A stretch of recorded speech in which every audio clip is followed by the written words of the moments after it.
Or AI ads now. Good morning and welcome to the Eclectic Radical. As always, I'm Chris Richards, the Eclectic Radical, and with me once again is my comrade and colleague, Connor Exum of Leon Trotsky's Revolutionary Newsletter and Podcast. How are you doing today, Connor? Hi, Chris. Thanks for having me on again. I'm doing quite well. Probably better than Open Chat AI is doing right now. I have to say, and maybe this makes me a bad person, maybe not, I don't know, but I had a tweet earlier this week was, well, I'm rooting for OpenAI to go bankrupt. How about you? Well, on one hand, I feel sorry for all the people working there who are trying to do something interesting. But on the other hand, I realize that, this has just got to be, we have to really focus on where we want AI to go and what we want it to do. And my article was called iRobot, or Yes. How I Learned to Love the Mechanical Turk, an 18th century machine that was supposed to be a chess-playing automaton that never had a... And I can never help to the name of the algorithm that Amazon uses to manage all its operations is Mechanical Turk. As they laugh at their own scheme and scam. I thought of that too. I just didn't put that in the article, that they also named their thing the Mechanical, which is not a good sign because it was a scam. It was it was a chess master curled up inside the thing pulling wires. Yes, exactly. There were a couple of, at one point he was a small man and it was easy for them to do it. At one point they were actually because he couldn't make money any other way. It's always economically, things have always been tough for the chess masters. At one point, Wilhelm Steinitz, the world chess champion, was inside the Mechanical Turk. Yeah, got a good chess game. Just didn't know it was him. I mean, but it's a great parlor trick, right? You bring it out. You say it's an automaton. You turn a few cranks that don't do anything. You tell them it's all ready to go. You get somebody to go up there, and that is exactly what AI is. We go out there. We put a few answers in it. It's this large language model which just scrapes data from everywhere across the internet. I mean, it doesn't care where it gets its data, and then it tries to learn. And their usual process is a process of verifying it. So, if the sentence seems to be like from a human, they click yes, it did something right, keep that. But the data doesn't have to be right. So you can make a lot of true things that look like sentences in the English language, but they can be completely false. And that's, as a philosophy major, that was my thing, right? That's all we do is look at sentences and say, oh no, the cat really isn't on the mat. He only has a paw on the mat. What does that mean? There's too much ambiguity in that statement.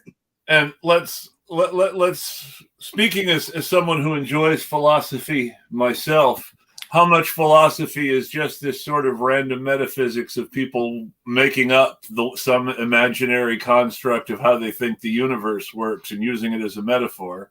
Well, there's a lot of that. I mean, there's also, that's Plato's forms right there. Yes. And Aristotle's ideals, which again are just Plato's forms, slightly tweaked so he looked like he was not totally ripping off his tutor. Yes, and we go through that all the time. But when we get to AI, though, basically it has to just trick you. Even the Turing test is a trick, right? I mean, it just says, okay, what if this machine can spit out a sentence that says it's true? And it looks like a human sentence. It could be a simple sentence, and it seems to be carrying on, but there seems to be a disconnect between the idea of intelligence and just being able to repeat through a formula or an algorithm a sentence in English that's comprehensible. And that's really where we're at with this. Well, the people who thought of algorithms really seem to believe that algorithms would unlock the secret of artificial intelligence, and they could use algorithms for machine learning to create blah, blah, blah, blah, blah. Well, that's because they work so well, like GE. I mean, Kurt Vonnegut's great first novel, Player Piano. It's all about the GE, creating computer-controlled equipment, right, with punch cards. Sure. And you can do a lot of impressive stuff with automation, but automation is not necessarily intelligence. Oh, it's not. And as we were just talking off screen about like incidences with schools where the lights don't go off because no one can turn off the automated lights. Well, I work for a lighting controls company, and while I don't like to talk about work a whole lot, it's worth noting that the lighting control system is a really rudimentary computer with a clock in it. And there's a lot of other stuff that goes into actually interfacing with the electrical system and talking to the pieces of the system. But your basic lighting control system for your average commercial or industrial or government site, like a school, is a time clock with a rudimentary computer with a time clock. And it doesn't have to do a lot but know what time it is and do what it's programmed to do based on what time it is. And the number of times, the number one reason that we get called is because it doesn't do what it's supposed to do at the time it's supposed to. Right. And it always comes down to I'm trying to think of the right way to put it. When it doesn't work and it's not a hardware issue, it always comes down to some failure of the actual system to adapt to something. Because, of course, the system isn't actually intelligent. It's just automated. Yeah, that's where the feedback loops don't work. One of the big problems that happens is people put it into what's called a building management system. And the building management system is supposed to run a whole bunch of automation in a way that makes it look to be reasonably intelligent. But all that is programmed in by people. It's not artificial intelligence. It's outsourced intelligence from a programmer. Not yet, at least. And the program doesn't respond somewhere because something in the system is basically telling it shouldn't when it should. And these little things are the number one things that we have to fix on troubleshooting calls. Yeah, and again, that all goes back to the 1940s, right? When they finally figured out how to make automatic gun turrets on the B-29 bomber, they were so impressed with themselves. They're like, wow, we got a guy inside the hull, inside the fuselage, with a little device tracking the target, and this turret over here moves, and now we can do that. We can start making all of these machines totally automated, right? We can just have one guy track, do one thing, and then the machine will repeat it. That was the other one, the repeating designs, where you had a pattern tracing system and all of this. And, and now we get down to AI. And again, we're looking at basically the same idea, is that it's pattern repeating is what it does. It traces out what a sentence should look like and then just fits in the right components. Now, whether or not they make complete sense isn't its problem. It just knows it's got a verb. Pattern recognition. Yeah, it's got a verb, it's got a subject, and sometimes it's got too many words and that fit over on one side. And of course, it's because engineers decided, rightly or wrongly, I'm going to say wrongly, but engineers decided that pattern recognition was the evolutionary biological point of human intelligence diverging from animal intelligence. And that might have to do with IQ tests. Mm.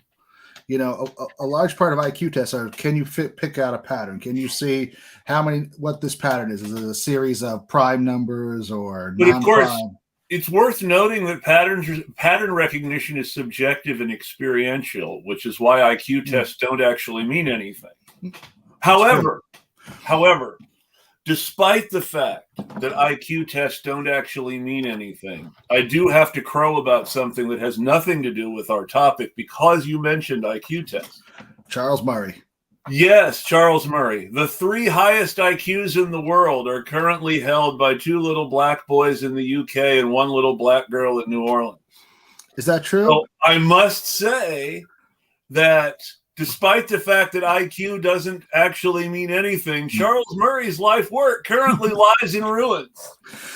Yeah, but wasn't there that weird guy that was like on the cover of Popular Mechanics and Time magazine a few years, like a decade, maybe 2 decades ago, who had supposedly a 195? He was like a bouncer in New York City.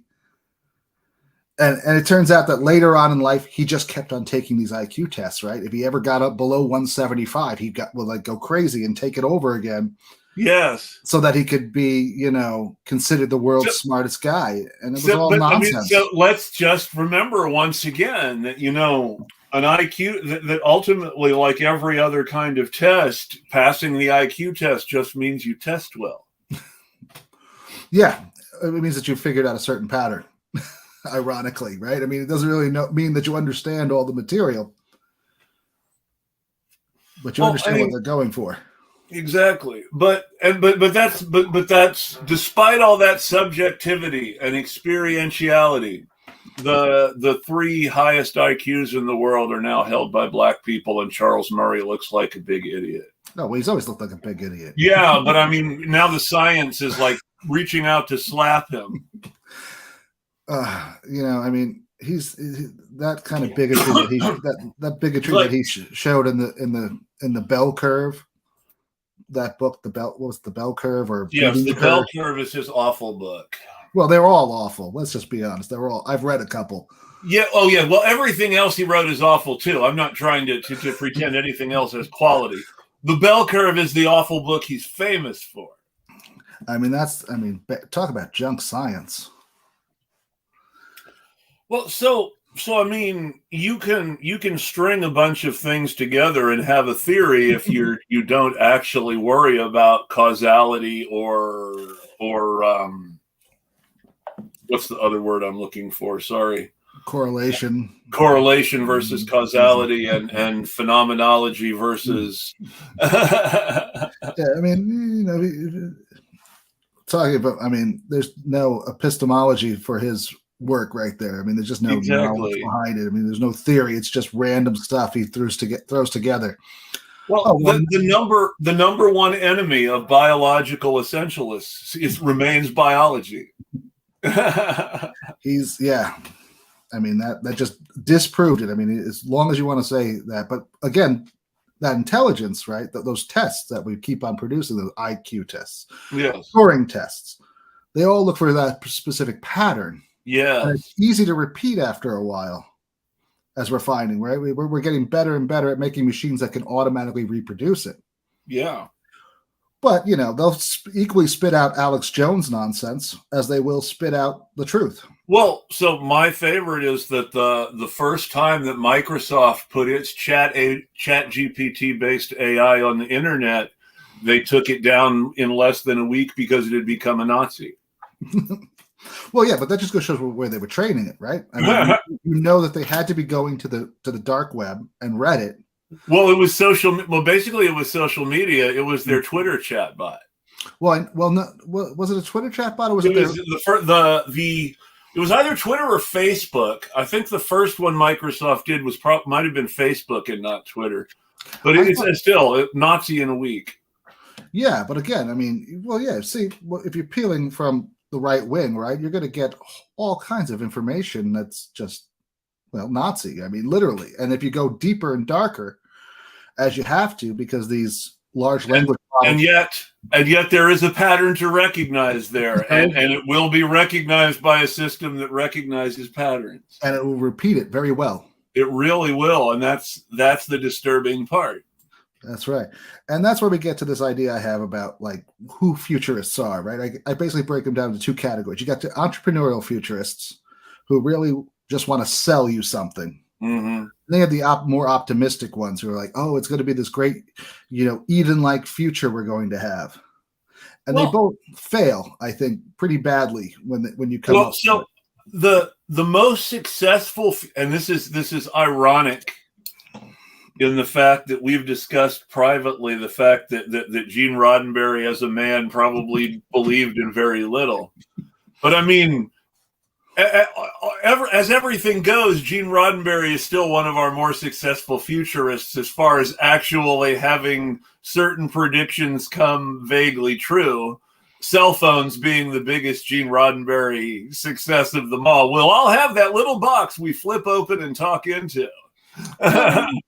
He's got a few other things right. I mean, somebody in Austria actually did teletransport a photon about a decade ago. Yes. From one side, so not quite beaming up yet, Scotty. And the far more scientifically literate Arthur C. Clarke has not successfully predicted the space elevator, sadly, because that really would solve a lot of problems. Except for how to build it. Yeah, well, that is the problem. I mean, just a couple 100 miles of cable sunk somewhere. I mean, it turns out like when the engineers figured it out, you'd have to like bore through the entire Earth. Well, it's just a little too. It's just a little too much of a Rube Goldberg sort of thing to actually work, as great an idea as it was. And then there was questions about how it would alter the rotation of the Earth and offset because of the. I don't know about that. I just know that it was really kind of funny is that was the principle under which Earth's whole sort of intergalactic empire was founded in Foundations. In one of the books is that the space elevator saved them all this energy getting stuff into space. I thought it was Foundations where he.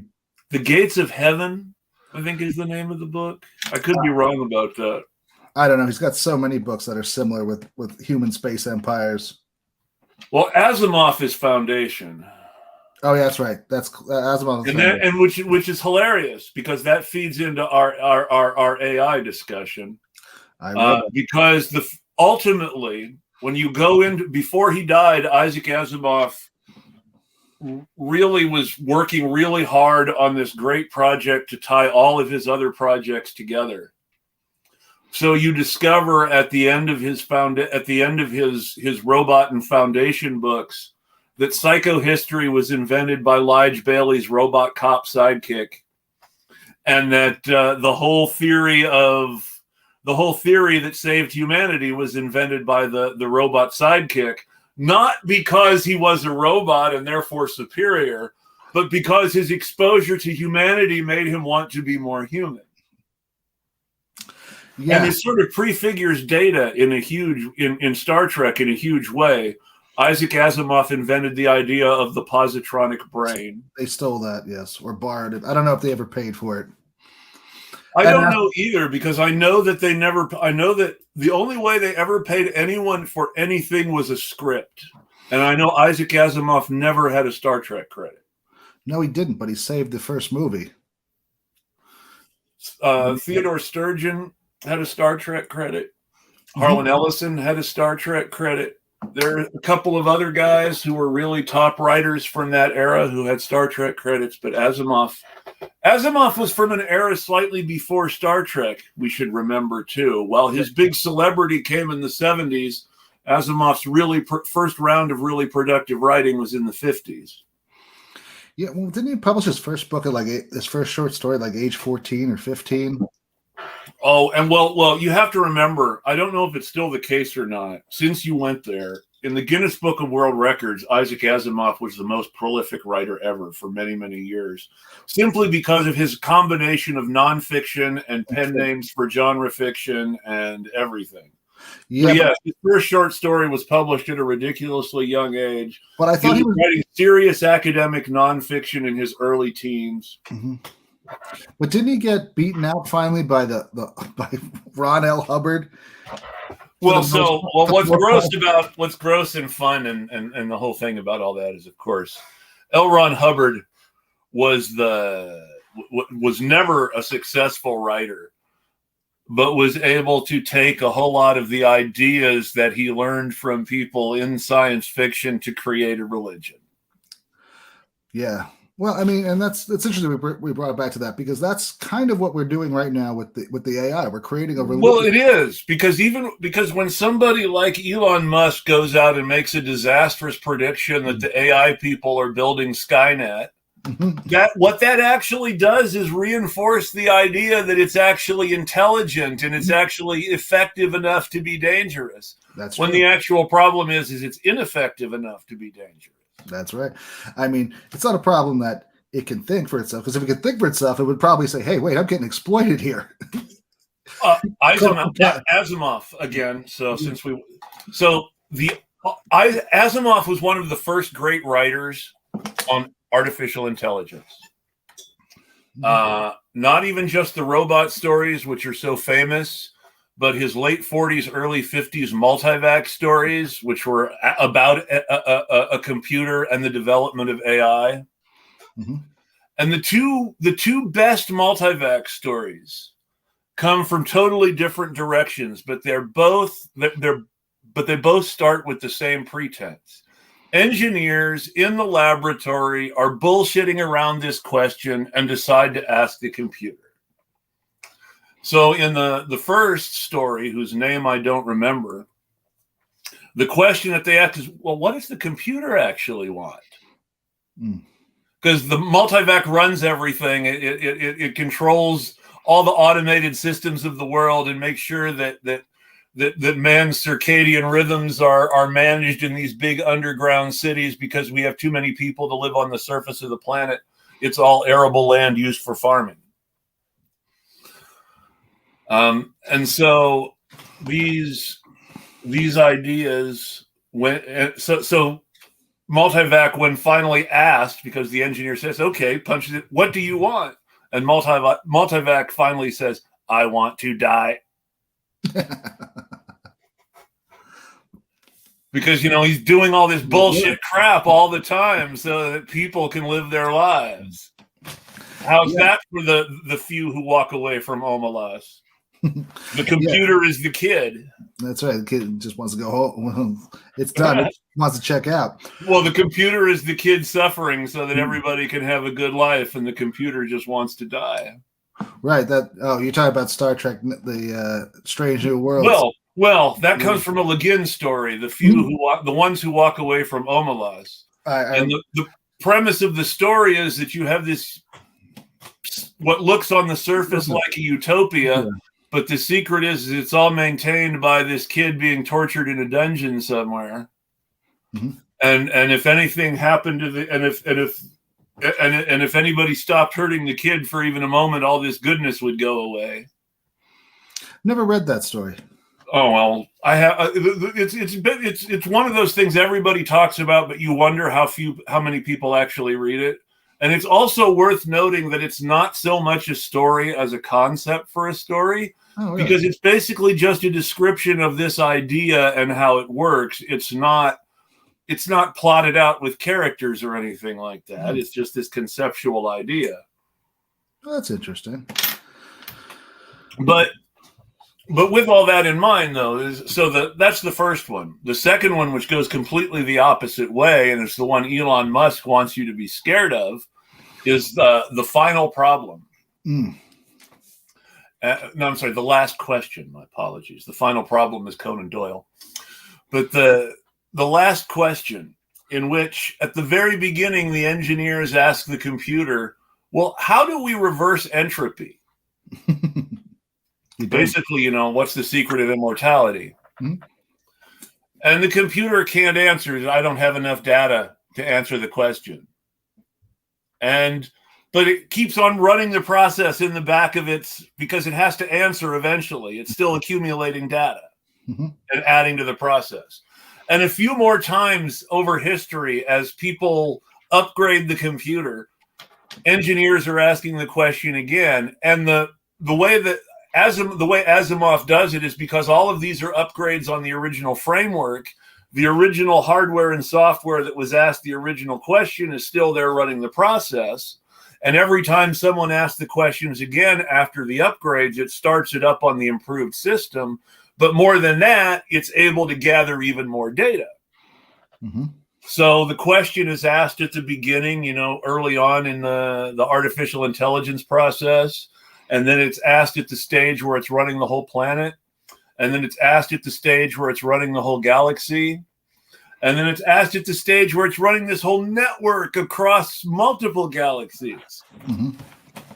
And then everything stops and the universe actually dies. And the only thing left is this planet-sized artificial intelligence that still was built off this old framework. Mm-hmm. And because it's now seen the universe actually die, it's able to process all this information.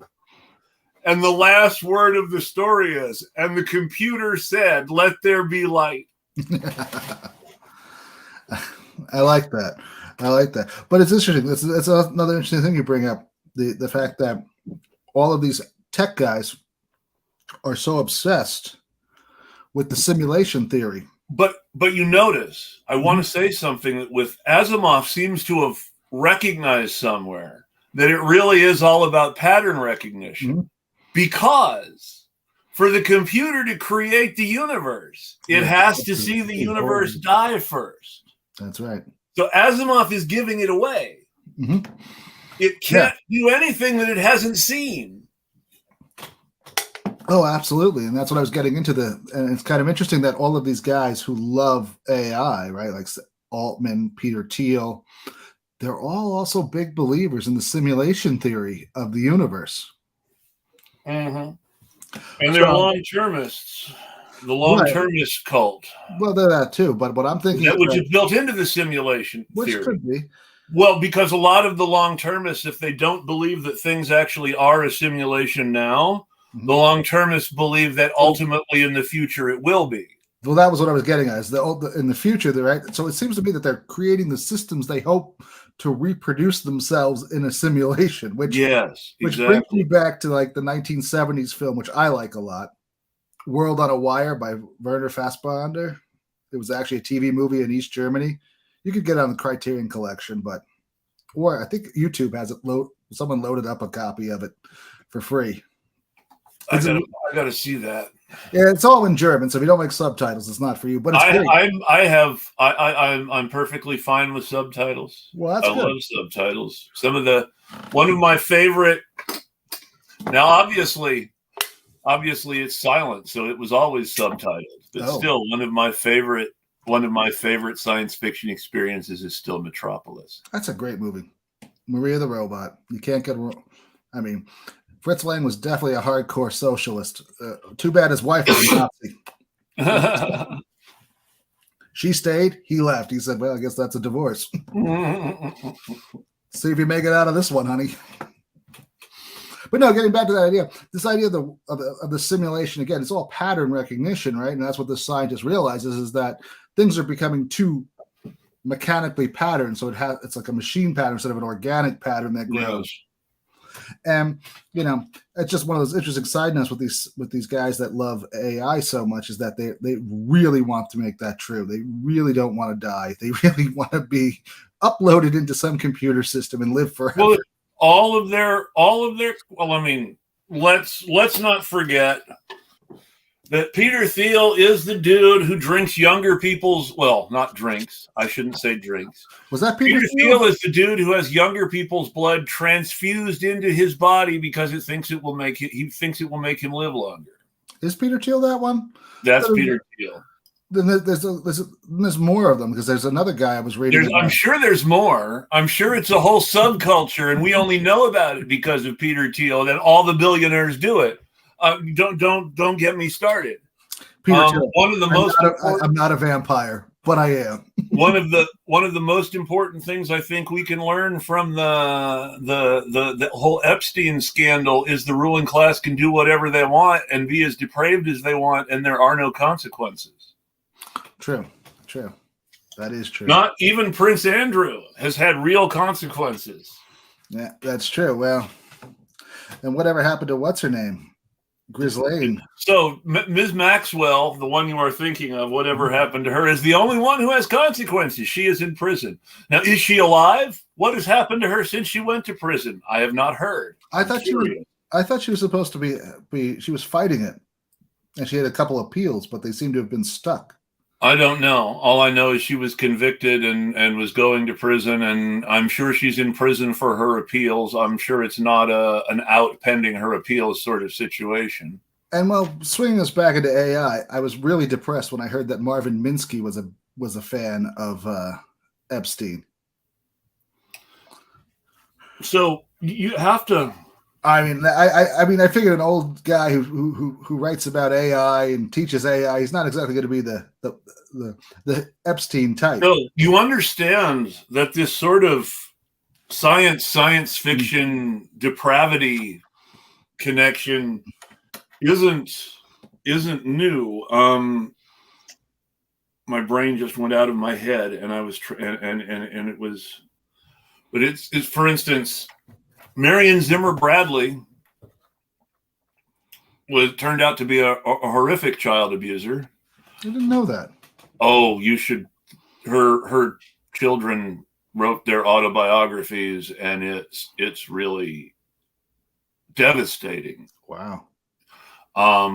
I had not there are things I had not known about her that were pretty scary. I had known some of the stuff about her husband, who was one of the guys who founded NAMBLA and was a serious writer on the topic of historical pederasty, and was tolerated in academic circles for many, many years until actually arrested for child abuse.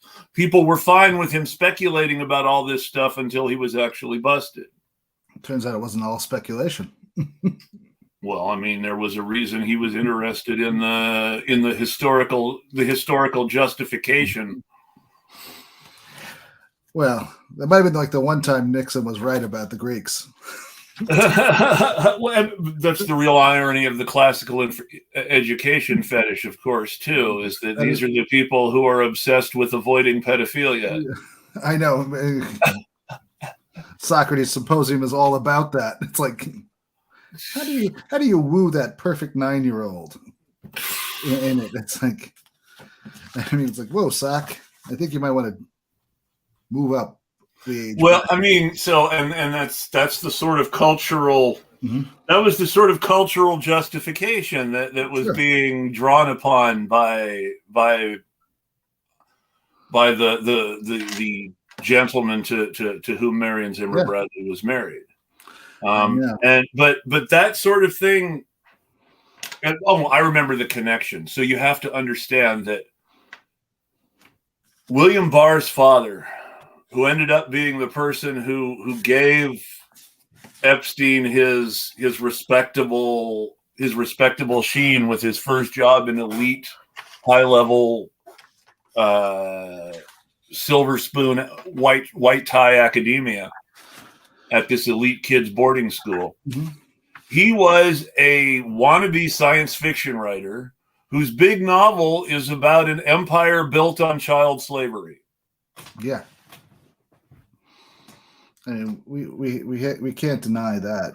So you have all these connections between this sort of AI and this AI universe, this wannabe AI sort of thing, and this sci-fi field, and this sort of weird cultural undercurrent at the same time. And remember that these science fiction writers and the more pop culture interpretations they have inspired, like Star Wars and Star Trek and the Tolkien-esque fantasy. This is the stuff that inspires our Teals and our Musks. Oh yeah, all this science fiction stuff. It does, and that's I mean, you can't really separate the futurist vision from the actual science anymore. Well, you never could. Well, we talked about Gene Roddenberry being the most successful futurist. He was a totally a fiction guy with no actual scientific background at all.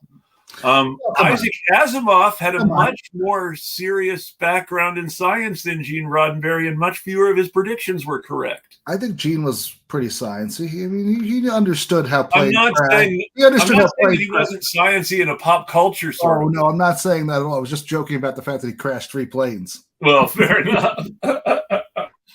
He just wasn't so good with that. That whole rule on gravity. What happens? My favorite or least favorite, what have you, is still the fact that the professional career background of Gene Roddenberry is that he was a cop. One of his many professions. Yes, true. But that's the one that actually worked for him and got him into TV. Yes, which is hilarious. But yeah, being a cop. I heard he was a terrible cop. I heard he was just really awful. Like Well, that's why they got him from the LAPD. from the field to the media office, because you have to understand that the media office had always wanted to create this crossover cultural success, and Dragnet was successful on television, but wasn't ever really part of the culture.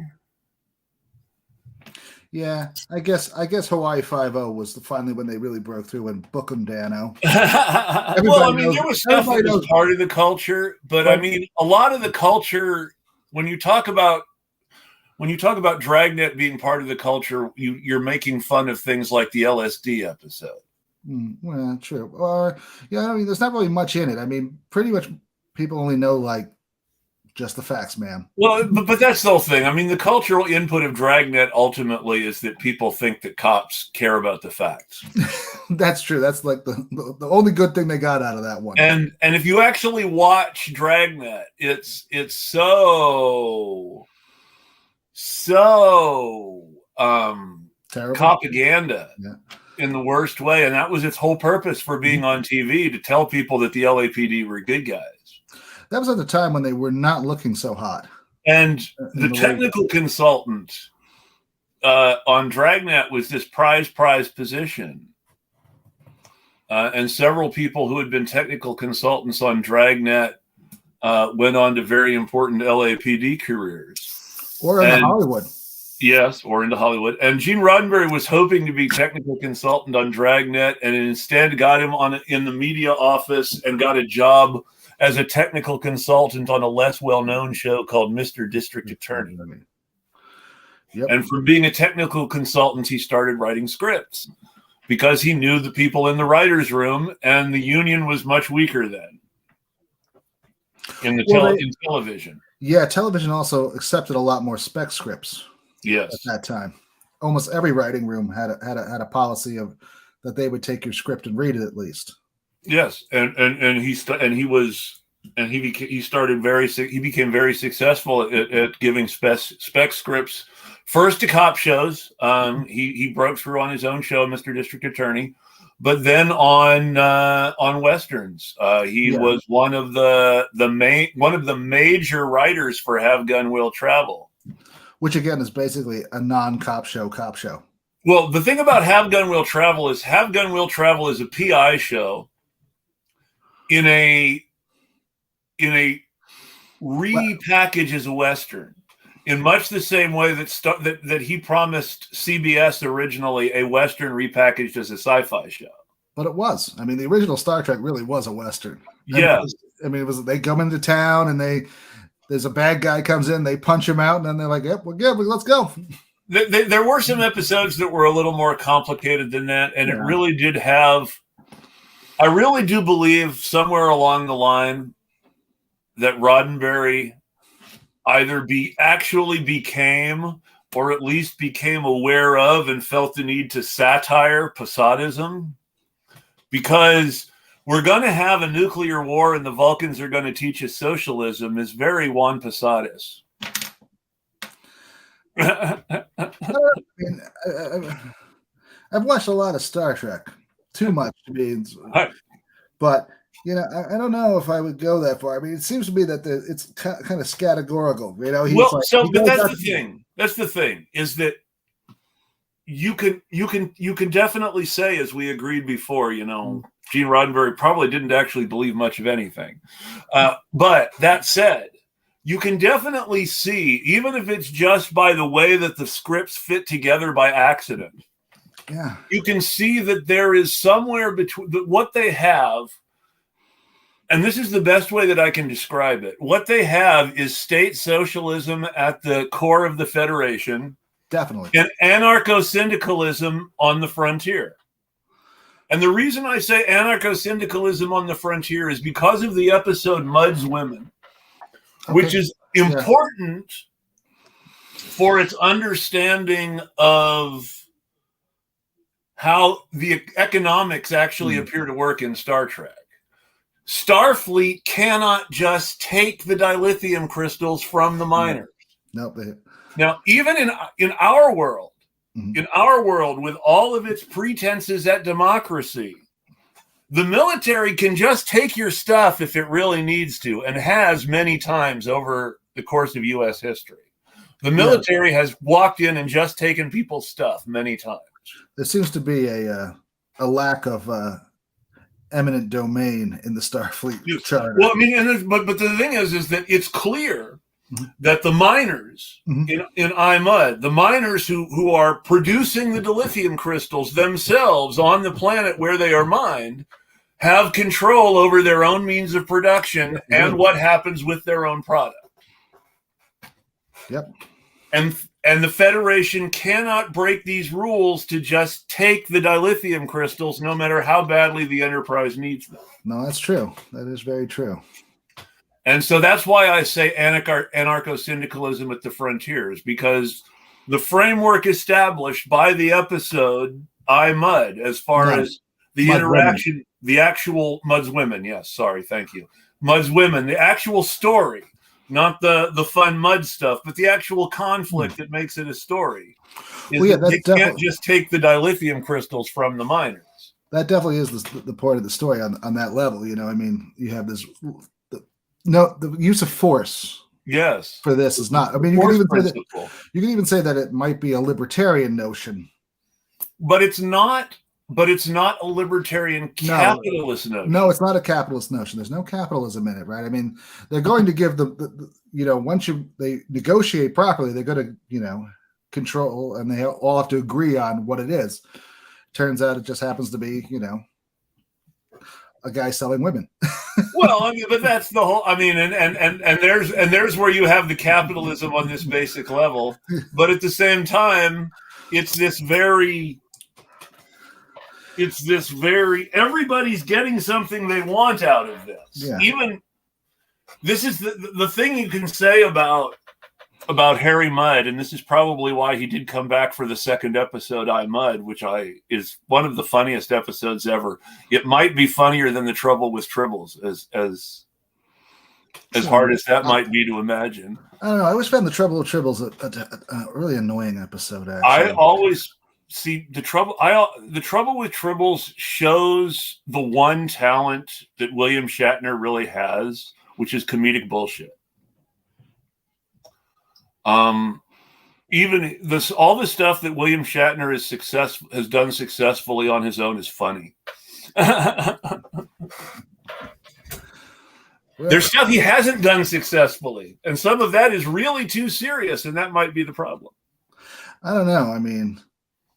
Are you saying that what was that movie he did? Oh God, The Barbary Coast, 1976. He didn't do that. He didn't do that on his own. Exactly. He didn't do it on his own, but he was supposed to be both the heavy and the comedic relief in the whole movie. Yeah, well, I'm not saying that everything that he's ever done is just. I just have to say this though. I mean, you could not get away with the stuff he did in that movie. One minute he sounds like a bad Lucky Charms commercial. The next he's in yellow face. I mean, it is just one nonstop racial slur after another.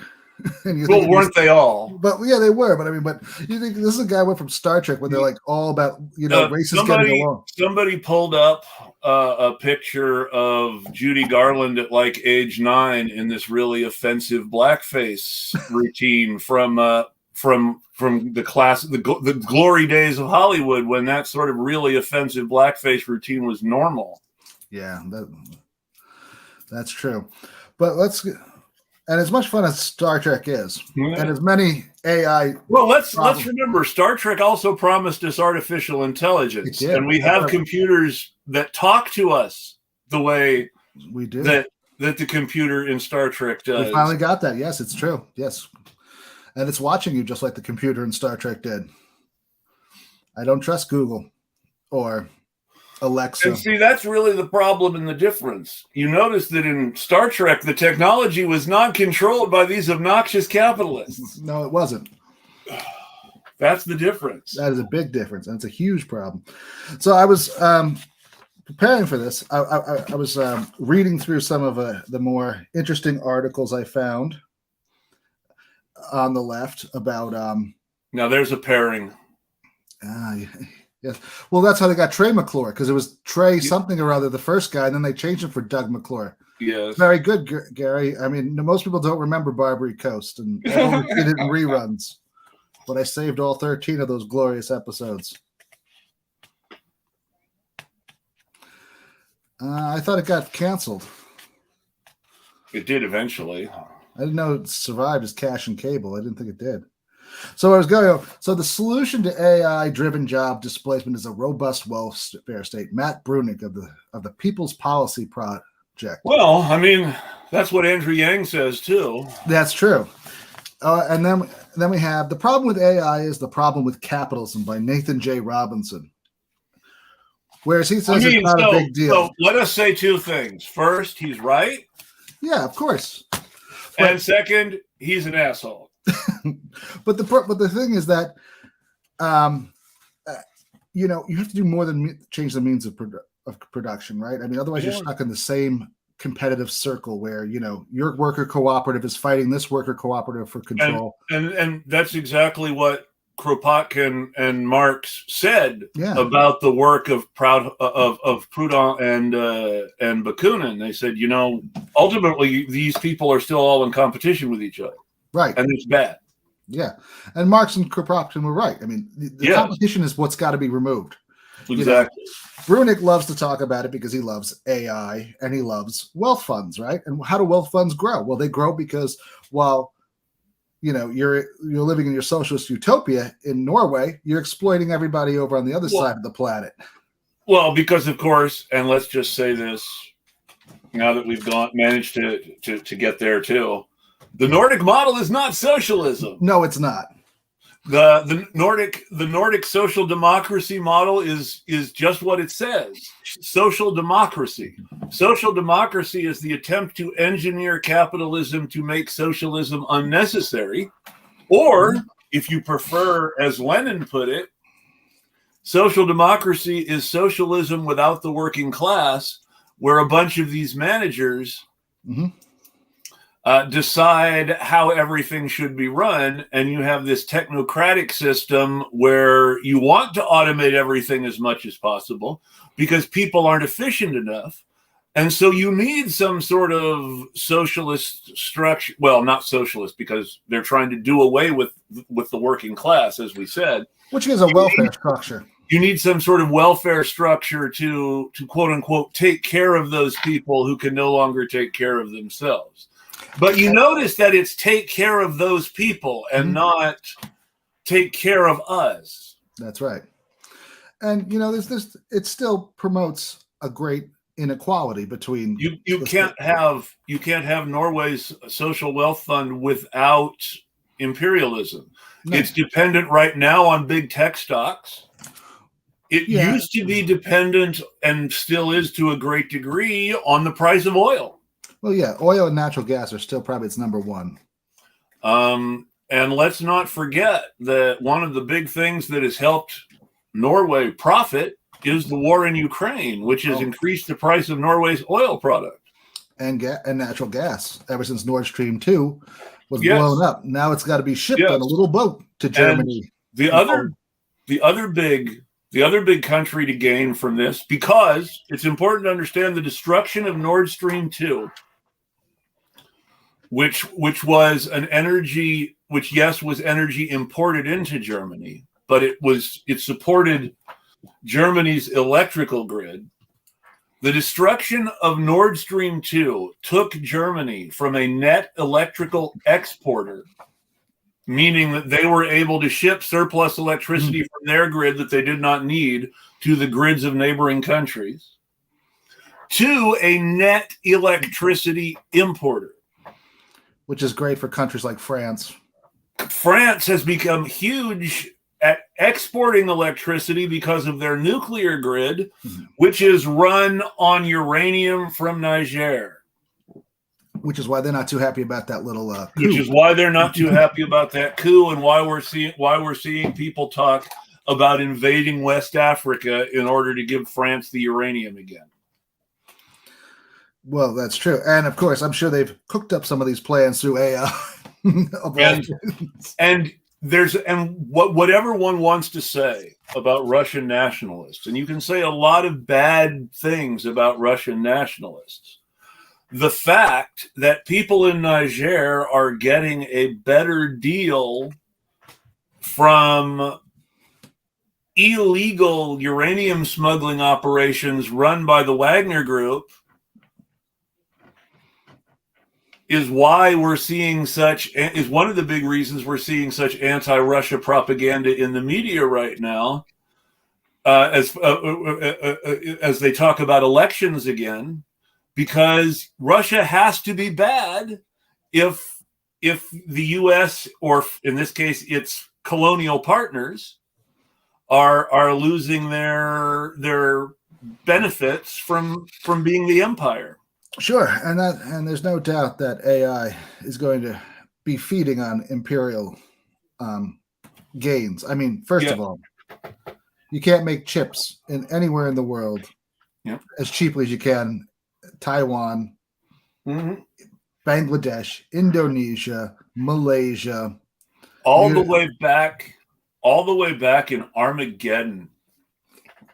The great actor Peter Stormare, in his wonderful character of the Russian astronaut Lev, says, "Russian components, American components, all made in Taiwan." Yeah, that's right, he does. And then doesn't he hit something with a hammer or something? He does. He hits it with a hammer and it starts up again, and he's like, "They're all made in Taiwan." And that's the problem. I mean, that's what all these conflicts are going to be about in the future in AI. It's going to be where the chips are made. The whole supply chain issues that were bothering the economy of the world in 2021 and 2022 were based on this fact that, chips are made in Taiwan. Mm-hmm.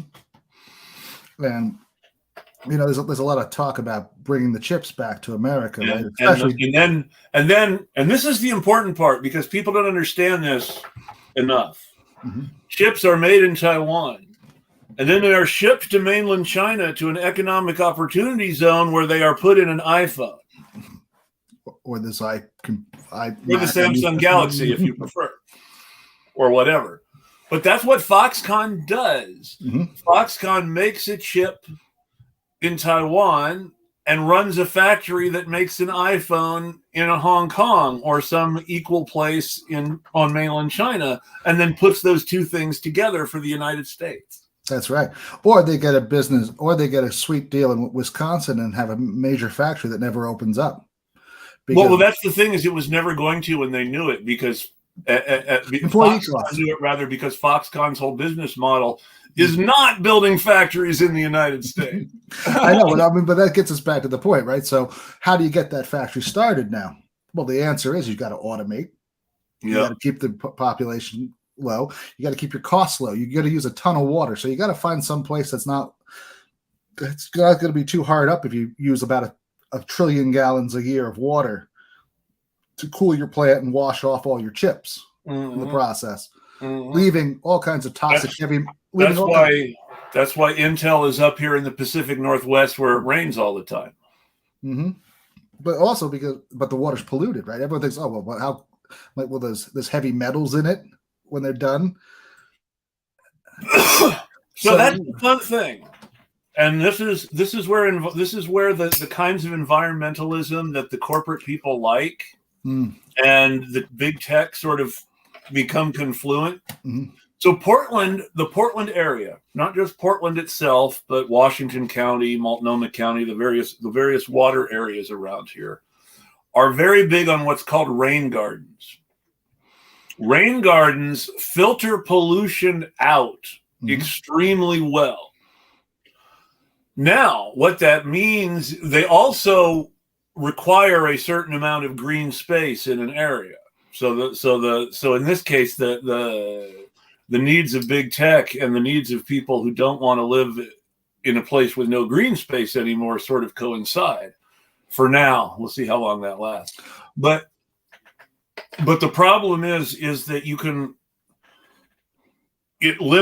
you have to maintain these rain gardens. They have to stay there. You have to have that mandatory green space. As that green space fills up, you lose that excellent pollution filtration, and things start to become like any other city.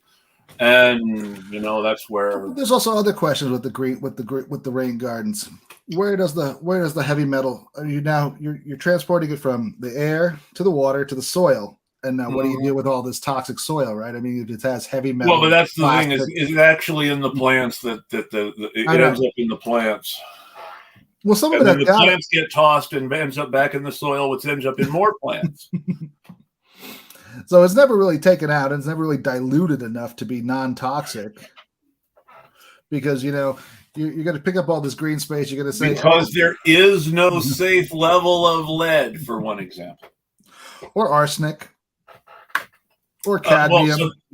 So for cadmium and arsenic and what's the other one? Chromium, gallium, chromium. Cadmium, arsenic, and chromium all have isotopes that are good for you and can be used in place of the isotopes that are bad for you. Lead does not.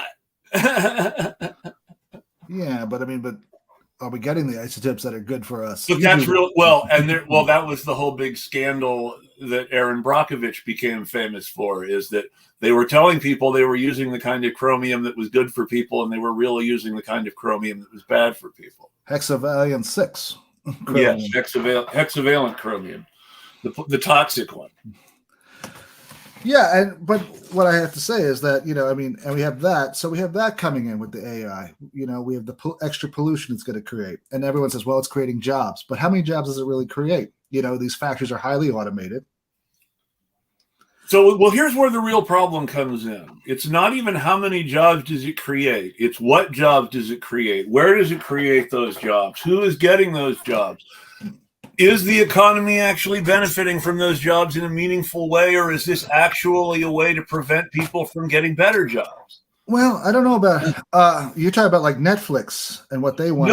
No. So the best example I can think of is American industry in the post-industrial age. Okay. So I want to talk about the Made in the USA label. Sure.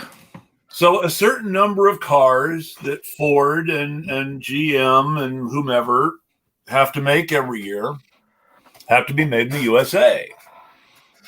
But obviously, Ford doesn't really have very many domestic Ford factories in the USA anymore. A lot of the stuff that is made in the USA is made by a subcontractor who is churning out stuff for all big three manufacturers in the same plant. And I have a friend in Michigan who used to work in the auto industry. She and her husband made trucks. Now Ford has kept their chassis in here because they're too afraid. Well, the place where they make, but that's the thing, the place where they make the truck itself. They make the truck itself sometimes in Canada. Well, they put everything together. They make the truck itself. They make the parts for the various parts for the truck itself, and by the parts, I mean the parts for the chassis, the mechanical and electronic parts in Mexico. Oh yeah. They make the chassis in the U.S., Kentucky, Elizabethtown, Kentucky, where the F-150 chassis is made. Also, and they make the body both in Canada and in Michigan. And then there is a factory in Sheboygan, Michigan, that puts it all together and makes the completed truck. Mm-hmm. Now, because the factory in Sheboygan, Michigan puts the completed truck together, it gets stamped made in the USA. But that factory in Sheboygan, Michigan is owned by a company that is making the trucks for all three of the big three manufacturers. And they literally have a Ford line, a Chevy GMC line, and a Ram line in the same building. Oh, yeah. That's true. And it's going to be the same with AI. I mean, the robot's going to be, outsourced components from China, Taiwan, Bangladesh, Indonesia. Well, they're going to pass things like the CHIPS Act to make us think we're building enough of those chips in the U.S. to matter that there's still most of them are still coming from either Taiwan or, this is an important or. It's important to understand when you look at why big tech and the Israel lobby are so close together. A lot of the chips come from the occupied parts of the West Bank. And that's why they want to get more of them. Yes. They want to improve their chip manufacturing capability. And that also that also uses up a lot of the water that's supposed to be sent over to Palestine from the. And this is why the Israel lobby gives so much gives money to Ro Khanna, despite nobody thinking of Ro Khanna as being particularly pro Israel. And it's why Ro Khanna keeps talking about, I'm against BDS, and I kind of agree with the Republicans that BDS should be illegal. Yeah, Ro's a real. He also was one of the, and nobody talked about this as much at the time because everybody loved Ro and hated Tulsi, but he took as much money from RSS affiliates in the U.S. as Tulsi Gabbard did back in 2018. Yeah, he's been a Modi, on and off Modi guy. Ro is just that middle of the another progressive, Carolyn Maloney. What's fabulous about Ro Khanna in this conversation context is that he's already given $250 billion to AI development. Yes. And that was, and a few years ago, that was his big thing that I got something passed. Oh yeah. He's a Silicon Valley congressperson. The Congress people from the Silicon Valley are Ro Khanna and Zoe Lofgren. Yes. So what about? Which means they are the Apple Congress people in all plain English. Isn't he also fighting something about, getting people back to work now in the office? He thinks it's a good idea. I have not followed up enough on that. I know way too many people think getting people back in the office is a good idea. There's been a whole bunch of stuff about that, and it's obviously propaganda, and somebody in Bloomberg finally gave it away as, well, it's all about productivity. Again, that brings us back to AI, right? Yes, it does. If AI was so productive, you wouldn't really need these people back in the office, would you? Well. So this is where it comes down to is that the Mechanical Turk. The secret of the Mechanical Turk is that the work is still being done by people. Only the manager is actually a machine. Yep. Well, I mean, I think more in this case, we're seeing the lower end jobs first. We're seeing the chatbots taking over the HR departments. Yes. Well, IBM just said that they're going to reduce their entire world workforce by 7,800. Well, one of the stupid digital media outlets, was it TMZ, replaced CNET. All of it. Wasn't it CNET? I don't remember. One of these ridiculous online media outlets replaced all its writers with chatbot GPT. And then it failed badly. I think it was CNET that was caught re-editing their articles every month with chatbot. That I don't know. I remember the firing, and have been hoping for a debacle ever since. Yeah, I mean, there's enough debacle in internet magazines as it is. I mean, 90% of them are just ads. That's all they are. They're just targeted ads.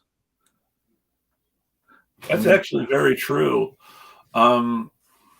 If you ever look at some of these think tanks, some of these people being paid for big ideas by the federal government, you go through their stuff, it's very hard to tell the difference between what's an actual article about the exciting stuff that they're doing and what is a commercial for a product that they want to sell a corporation or the government. And that brings us back to AI because they're really good at producing these, pre-programmed, form letter kind of stuff. You don't have to hire a guy anymore. Just tell ChatGPT, write me up an ad for my new program, to save the poor, and 20 pages comes out, and you stick it on, and it's like, oh my god, it's so official. And we're stuck in this world, and we're stuck with people that don't want to actually change the actual economic system, like the People's the People's Policy Project, Matt Bruenig. And he's all of these people are essentially want It's what's so gross about it. It's what made me so gross. It's what's so gross about the Socialist Manifesto by Bhaskar Oh Sansara. my God! Did you read It's that? what's so gross about Why I'm a Socialist by. I haven't read Nathan J. Robinson. I just can't bring myself to buying that one. Well, but that's the whole thing. It's this idea that, well, if trickle-down economics actually worked, that would be socialism. Yeah, that's basically. And then I say to myself, no, that's not it. That's not socialism, guys. I mean, in the Socialist Manifesto, which I did unfortunately read by Bhaskar. I mean, at least be like what's his name? Why can I not remember people's names when I really want to? Not Krugman, the less annoying Clinton economist, Secretary of Labor, Robert Reich. Robert Reich. At least Robert Reich admits he's a Keynesian and doesn't pretend to be a socialist, and actually thinks we should bring back Keynesian ideas. Robert Reich is closer to the quote-unquote left just by openly being a Keynesian than most of these so-called socialists are by wanting socialism to be some sort of neoliberal trickle-down scheme that actually works for the working class. Yeah, that was what I was getting at, right? I mean, they always want to get you out of the factory, out of the workplace, right? Okay, and that's fine. But then they want to replace it with stocks, right? So how do you do that without either A, devaluing the value of money so that, you go back to prices like 1900, so you buy a loaf of bread for a nickel, or you have this massive inflation problem where, somehow you keep on growing these stocks and immensely. The value keeps on going up for no apparent reason. Just one day you just say, "Oh well." So let's insert another popular idea here: modern monetary theory. Mm-hmm. Modern monetary theory solves the problem you were just talking about, which is why all these democratic socialists love it. /social democrats love modern monetary theory. It allows them to plug into their perfect. See, this is how we can make trickle-down economics actually work in a way that'll bring about socialism. True. I mean, but modern monetary is more complex than they understand it. Well, and really, the first thing, and this is the number one thing you have to understand about all of this for it to work, and this is something that, of all people, Doug Henwood was once very good about writing about, which is the fact that modern monetary theory only works because the dollar or the euro or whatever monetary unit you want to insert is a reserve currency. And to be a reserve currency, you have to have an imperialist system that makes people want your money. Well, because the entire system, I mean, the number one reason that the dollar is still a reserve currency, and the number one reason that you see so many people trying to find ways around the dollar in reaction to the Ukraine war, is, the number one reason the dollar is a reserve currency is Iraq and Afghanistan and Libya and Venezuela, all of which stopped using dollars as their reserve currency before the U.S. in some way, economically or physically or both, destroyed them. True, yeah. Well, but you can get around some of the reserve currency issues with modern monetary. I mean, you can say all you want about whether Gaddafi's schemes for a unified currency for Africa that would actually free it from colonialism are true or just a scam. However, they were terrifying to the U.S. State Department. Well, yeah, I mean, anyone who's going to take out the European currencies out of Africa is in trouble.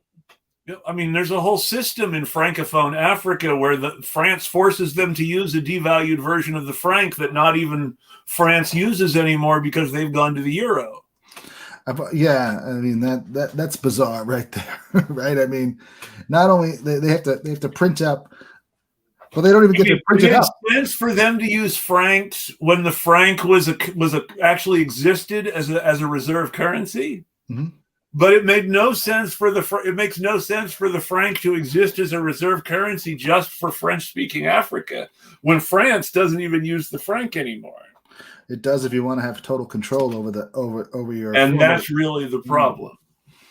Yeah, that is. I mean, but beyond monetary theory with this, I mean, you get into the whole question of, what happens to the society you're building, right? I mean, you got one group of people who have absolutely everything, again, right? I mean, and you got another group that are just kind of like, maybe they're getting enough to live on, maybe they're not. And they are seen by the people who have everything as useless and a drain on their resources. That's right.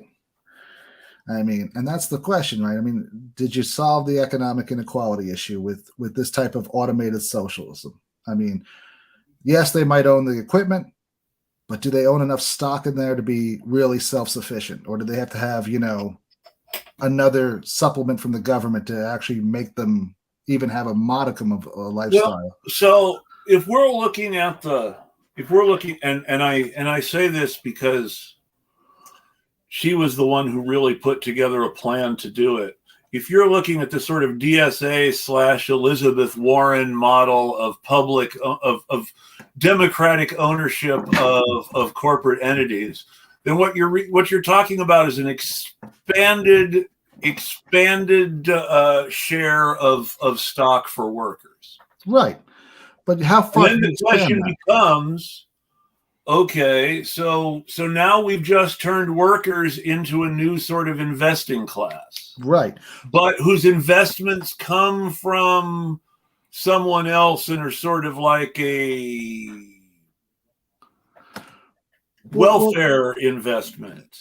Exactly, right? I mean, so they have to get money from the government to start the investment process off. But what if you have a competitive market? What happens to those companies, right? And that's the problem. If you have a competitive market where all of these entities are still forced to fight competitively for market share, you have not changed the system that causes all the exploitation and destruction. No, you don't. And then you get the other problem, which is now you're regulating a system that's supposed to be fixing the system. And it seems to me that you've missed the whole point. I mean, why are you regulating? So now you got to get the workers back into the workplace because you got to regulate the robots because you've just gotten them. You've just sold out their company, just crashed, and they got to start all over again. Here's where we get back to Asimov and the computer wanting to die. So the best metaphor for what could really happen if we actually succeeded in artificial intelligence, it's kind of the thing that everything in the Terminator to the Matrix vein is sort of based on, is Carol Capek's RUR. Mm-hmm. RUR stands in the context of the play for Rossum's Universal Robots. Mr. Rossum owns a factory, and Mr. Rossum makes widgets, whatever, I can't remember what it is he actually makes. It might have been bicycles, it might have been cars. It was something that was very impressive that everyone could have them in the 1920s and 1930s. It's probably a car then. Probably a car. And so Rossum meets an inventor who shows him a robot. Rossum buys the robot and hires the inventor.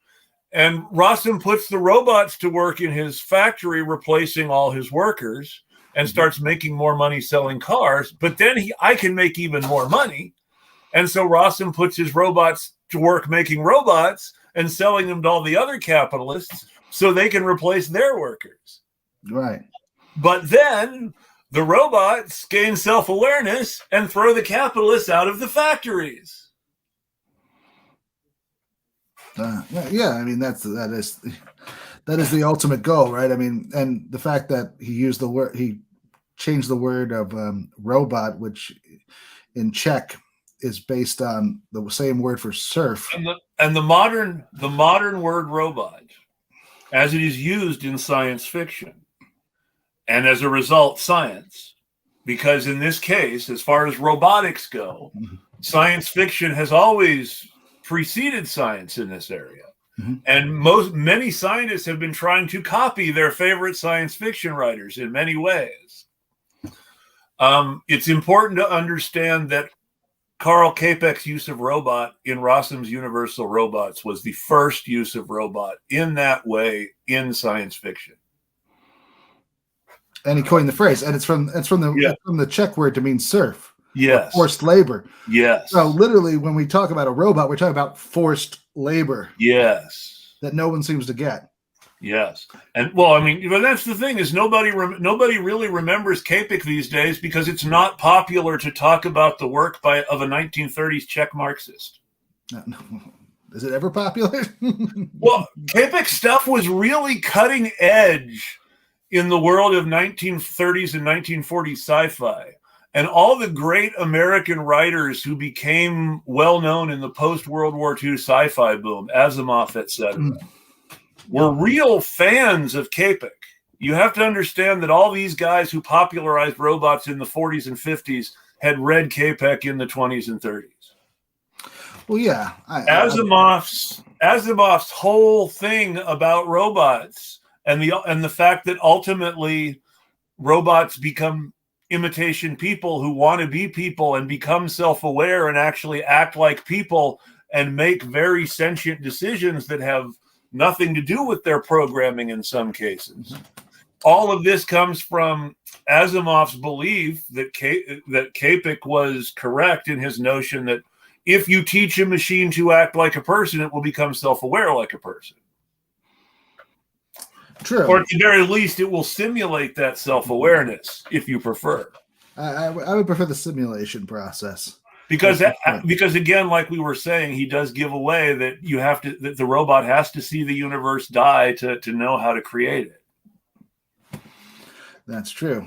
I mean, and we're right there. I mean, it has to see all the large language models, have to see the language first before they spit out their reorganization of it. And this is what should terrify the people who believe that AI is going to save us, because their whole operative thinking is coming from this combination of this formative 50s sci-fi from Asimov with this sort of cynical 70s sci-fi from Michael Crichton that says people make mistakes, and to get around people making mistakes, you need a computer that will hold people's knowledge and duplicate their calculations without repeating their mistakes. Yeah. Because when you program a computer to do it right, the computer will do it right every time, Crichton believed, and wouldn't make mistakes.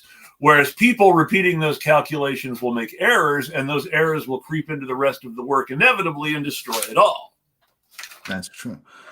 Well, I mean, there's a and this is the theory of engineering that gave us Peter Thiel. There has to be a computer to do it because people make mistakes.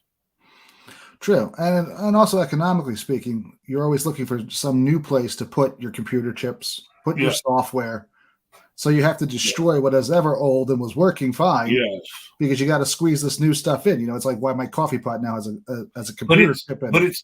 But it's really important to understand that all of this idea that we need AI is based on this idea of needing to eliminate human fallibility. But the problem is if humans are fallible and humans inevitably fail, well, who is it who programs the AI? Well, that's the beauty of the AI. It's supposed to learn on its own. But that's the thing. Who programs it to learn? Who teaches it? Who chooses what goes into it? Now we come back to the social media chatbot becoming a Nazi in a week. Well, yeah. It turns out don't teach them on Reddit. Well, the other thing, and this is sort of useful to think about, if the people who are most interested in creating an artificial intelligence, people like Peter Thiel and Elon Musk, if these people are kind of Nazi themselves, then isn't their ultimate AI product going to be Nazi, whether it overtly turns into one on social media or not? Well, that's a good question. I mean, how much of your own biases do you program into these things? How can you? Well, not even necessarily programmer bias. You talk about media. This is a great metaphor. you talk about media, and you talk about whether or not the guy at the Washington Post is thinking about what Jeff Bezos would think about his article. Right. Not that his editor tells him, don't piss Jeff Bezos off. His editor doesn't say that. He might. He might not. If you've done it before in the past, then if you've done it before in the past, I suppose it might come up. But you have to pretend for this thought experiment. You pretend that billionaire media owners really are as benign as they pretend to be, and really are as hands off as they pretend to be. But are they hands off? I mean, even when the hands-off situation. My answer is probably not. Even in the hands-off situation, right? I believe there is a certain value to the conspiratorial model for some of what happens in mainstream media. I will say that. There's a certain value to the conspiratorial model of how mainstream media works. Well, which is not to say that everything in mainstream media is the product of a conspiracy. Well, what I was getting at is that and I think you were too, is that, by having him there as present there, yes, you're trying to always please him, right? You're trying to always get his approval. It doesn't matter whether he is hands-on if you're thinking about, well, he's giving us lots of money. What would get more money from the boss this year? What's more likely to get to appease the readership that he wants us to have, but even more than that, even more than necessarily than the readership, because if they were thinking about the readership in any way, that would be better than what it is. But that's not what they're. But not if you're thinking about a specific class of readership. If you're saying to yourself, true. I only want to appeal to upper middle class suburbanites in and around Philadelphia, New York, Washington, D.C., L.A., the Beltway, all those big. The Beltway. It's interesting how the Beltway has expanded to become every major urban area in the United States. I don't know about Dallas. I think that's still pretty hardcore Republican. I don't think anyone is. Well, Republicans are part of the Beltway. I know they are, but when I think of the Beltway, I think of more of the liberal media for some odd reason. But that's the problem. That's what they want. That's what the conservative Beltway wants you to think.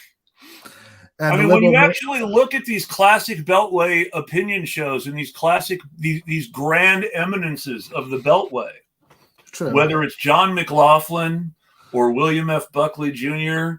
or the guy who was so popular for a while, Fred Barnes. All of these great figures with dignitas are conservatives.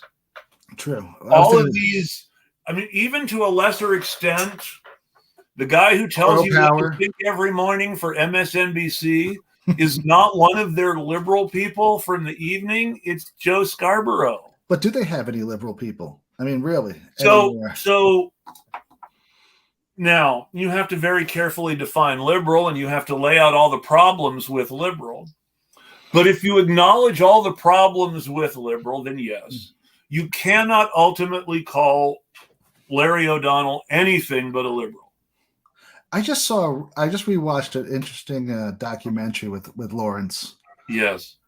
Called Pollywood. It was made in 2010, and it's by Barry Levinson. Mm-hmm. And he has him interviewed. This is before he got his show. Yes. And he clearly states. I know the interview you're talking about. That this is all a show. Yeah. And nothing really matters what I say. I'm just, hitting my target audience. Yes. And, and this is also the interview where he says if the left really wanted to influence politics, they would stop voting for Democrats for at least 2 presidential cycles. Right. Yes. He says that later on. I always found that very interesting and very, very informative and important to understand. I always wondered how he kept his job after watching that. Well, you have to understand that was always sort of his thing, is the sort of behind the curtain thing, and that his value to MSNBC comes in a moral legitimacy that he gives them. Sure. The problem, of course, is that Larry has prostituted that moral legitimacy to MSNBC now.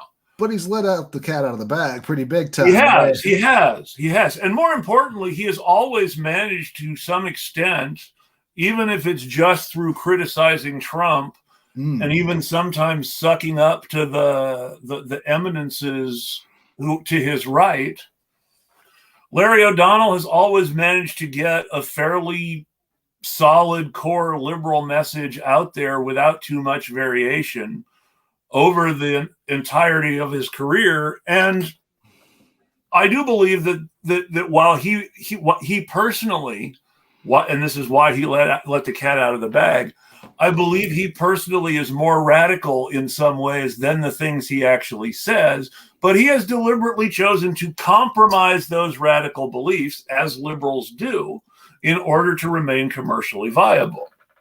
Well, that's the good thing, though. You know what? If everyone gets their way, we'll have the new and improved AI Larry, who will never, ever let anything out of the bag.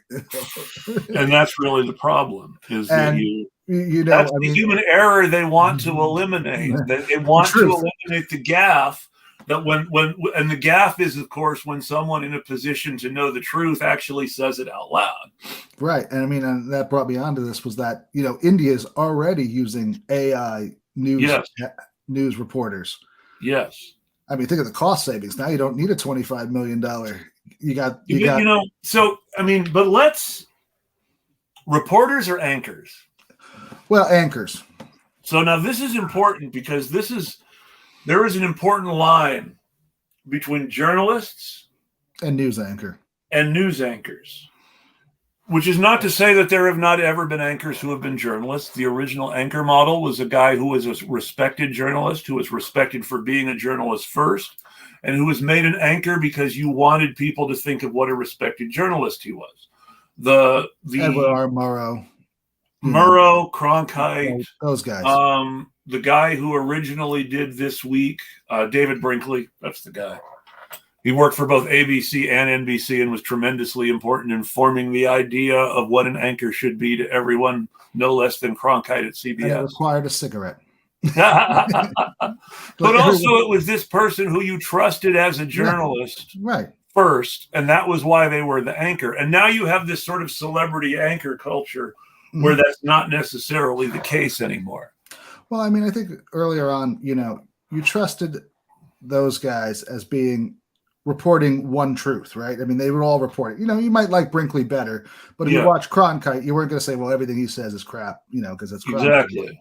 You're just like, well, I like the way the other guy delivers it. I think he gets more in depth. He has better questions, whatever. But basically, it was all true. Yeah. Now we have this idea that no. It's the source that matters, right? It's only true if Maddow says it, or Donald says it, or Carlson says it, which you should never. Well, and that has happened because of the increased success of news as an entertainment product. Well, not even just that, but also the increased success of. I'm always very careful about the words independent media, because not everybody who you would label independent media is really all that independent. I think the best way to describe independent media is just smaller corporations trying to get bigger. The guy who did the Wayback Machine, Russ Kick, was really big in libertarian political circles. That was like the whole point of his Wayback Machine was to catch people. Yes, and he originally ran a site called Disinformation, which was a really good website overall. They ran a good number of they ran a lot of left-leaning people too, in a useful way. Though eventually it just became an attempt to make money off the same 2 articles by Wendy McElroy every month. But in its heyday, Disinformation.com was publishing stuff by everybody from Joseph McNamara to Robert Scheer, on top of the weird libertarians. And it was good stuff. But that sort of thing was exposing stuff that people didn't want to expose. There were crackpots who wrote for them too, but there was but you would see Robert Scheer writing important stuff about what Gaddafi actually had done for people in Libya, and why people in Libya thought differently of Gaddafi than people in the United States did. And again, you can think whatever you want about Gaddafi and whether Gaddafi was really all that great a person or not. But if you're making the sort of Marxist or even Bakuninist material conditions argument, animal nature argument, then Gaddafi was better for the people in Libya than anybody before or after. Yeah, there's no doubt about that. I mean, ironically, our democratization process has failed badly. I don't know why. I mean, maybe because we never did anything besides bomb them. That's really the problem. Well, we did. Hey, to be fair, the National Endowment for Democracy did send Nomiki Konst over to teach women how to run for office. Well, I mean, at least they got that, right? Why would they send her over? She hasn't won anything here in America. I mean, you might want to pick somebody who's actually. Yeah, now you see, there's that. There's also the fact that this was before she had run for anything in America at that point. That was when she was working for them pretty much full time. Well, actually, I didn't know she worked. I didn't know she worked for them. I remember her working at TYT for like half a minute. Well, that was so you have to understand that's part of her left-wing celebrity career. I know. Before her left-wing celebrity career, she was a foreign policy person who moved in circles that are best described as CIA adjacent. Isn't that all foreign policy circles? I mean, pretty much. I mean, once you join one of those, unless it's actually anti-American, in which case the CIA is probably infiltrating you. So that's still adjacent. He shook his hand last week, and except he wasn't going to give you money. He was trying to figure out how to kill you and make it look like the right. But I mean, it's true, I guess, if you want to put it that way. But I mean, no, she very specifically. This is one of the reasons that she's unpopular, even more than the TYT stuff. Is people think she's. When you have to understand that the reason that people are able to call everybody they disagree with a CIA plant is because of the careers in progressive media of people like Nomiki Konst or Emily Gorchensky, who actually appear to have some of those connections. Well, I don't, but I get called I get called FBI, actually, which couldn't be further from the truth. Well, I mean, and that's the whole thing, is that this whole notion of the history of the liberation movement tells us that the people calling other people plants are most likely to actually be the plants. That's true. The guy who Trotsky himself at the end. The guy who betrayed Fred Hampton to his assassins had successfully fingered 3 other people as moles and gotten them killed before Fred Hampton was killed. So he didn't just get Fred Hampton killed. He also got 3 people who were very close to Fred Hampton killed by getting them fingered as the mole instead of him. Yeah, but I mean, the real mole in the American Indian movement didn't just get what's his name? It's terrible that I can't remember. Didn't just get Leonard Peltier arrested. He also got Anime Aquash killed because let's remember the real mole fingered Anime Aquash as the mole, and that's the reason Anime Aquash was killed. Yeah. I mean, there's no doubt about that. I mean, but I don't think they even have to bother with putting a mole in anymore. I mean, well, they could just watch people accuse each other of being moles at some point. It's so much cheaper, right? You have to understand that the ultimate result in the 1970s of the outing of Burgess and Philby in the 1950s was a counterintelligence apparatus that wagged the dog, that believed that everyone in the CIA was secretly working for the Soviet Union. And ultimately, in the UK, this received its fullest expression when the most important people in MI5 thought the prime minister was a KGB agent. Yeah, that's true. I mean, and we're seeing it again, and there's no doubt that with AI, it's even better now. Look how easily they can create deep fakes. And you saw this expression. No, I take it back. The ultimate expression was in Sweden, where the Swedish intelligence administration basically assassinated Olof Palme for the CIA because he was a social democrat who wanted to engage with the Eastern Bloc more diplomatically, and they were worried about Sweden Finlandizing. Yeah. I mean, we're seeing that all over, and now it's gonna be so much easier. Look, I mean, you don't even have to have a mole. You just create a deep fake account with your AI. You teach the AI software how to pattern after the person you want to do. You don't need to have real moles in organizations when you can create media figures who claim to be communists while extolling the virtues of Donald Trump and getting actual members of actual leftist organizations to believe they might be onto something. Mr. Maupin. Or other people. Anybody associated with the LaRoucheites or the Boogaloo Boys or anything like that who is still taken legitimately. I mean, we have to remember that the reason all these people are taken legitimately still in the end is because of Jimmy Dore sitting down with the Boogaloo Boys, and then later on the anti-vaxxers, and later on Orff about Rittenhouse being innocent. Or Orff, I mean, let's see, what did Orff get himself in first with his videos of Bernie?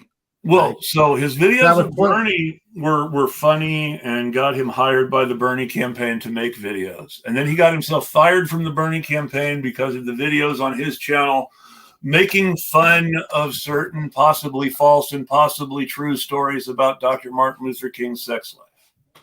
Right. So I mean, that guy has been playing, the gray area pretty hard.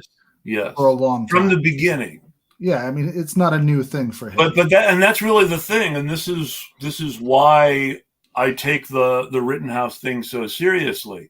Just before he was platformed to do the whole Rittenhouse is innocent bullshit, Orff had been doing this big video series called The Death of Kenosha, which was about the Black Lives Matter protests in Kenosha, Wisconsin in 2020.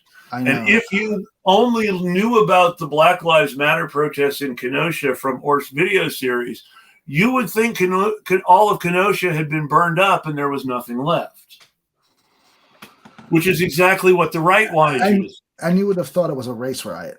Yes. You wouldn't have thought it was about, police brutality. You would have thought it was, Watts 1968. Watts 1968 was also about police brutality. It was too, but I mean, but throughout history, it's become known as just a general race riot. But let's remember. But that's always because the thing that we always hate to remember is that every race riot in American history is started by white people. Well, some riots are started by white people against other white people, like 1877 when it's cool to kill Irish people. Yes, also true. Not also white true. enough. Also true. It's like you're just. However, and this brings up Frederick Douglass. You're just not white enough. Because this is my favorite Frederick Douglass quote. This is about the centennial of the United States in 1876. It's even better than what to a slave is the 4th of July. He's talking about the centennial coming up and white people from the North and the South embracing each other in a new amity and this and that and the other. And then and what does this outbreak of love and friendship mean? Consider if war between the whites, if war among the whites has brought freedom and equality to the slave, then what will peace among the whites bring? Good question. I think we've seen it. And what has white people solving all their internal squabbles actually meant for people who are not included in whiteness? More repression. Yes, exactly. No peace among the whites, please. Well,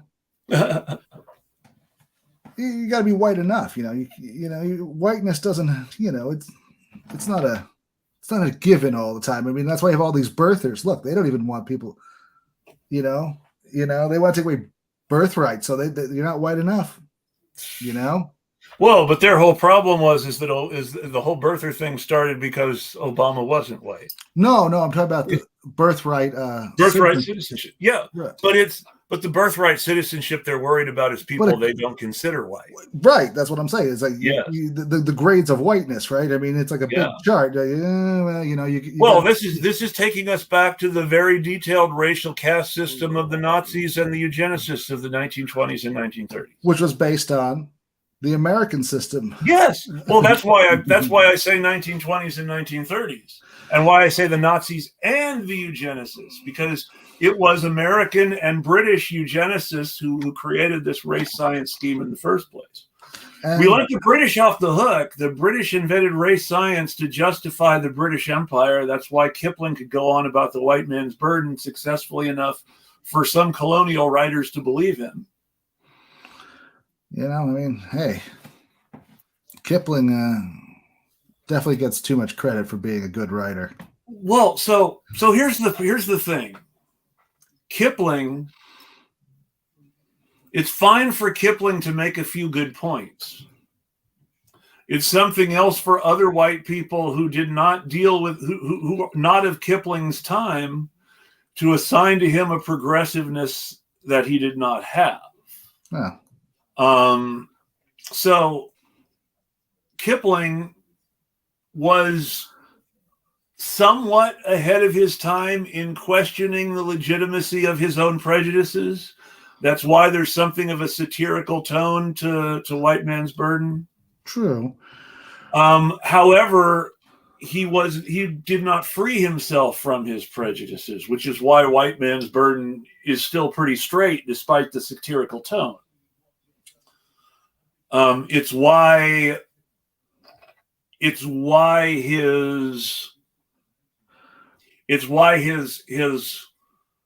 I hate it when I can't talk. It's why his white hero in Gunga Din can have a transformation into a better person after all the bad things he did to Gunga Din. Mm-hmm. And so it is important to understand that even Kipling was the inventor of the magic Negro and white saviorism. Sure. At the same time, it is important to understand the lie.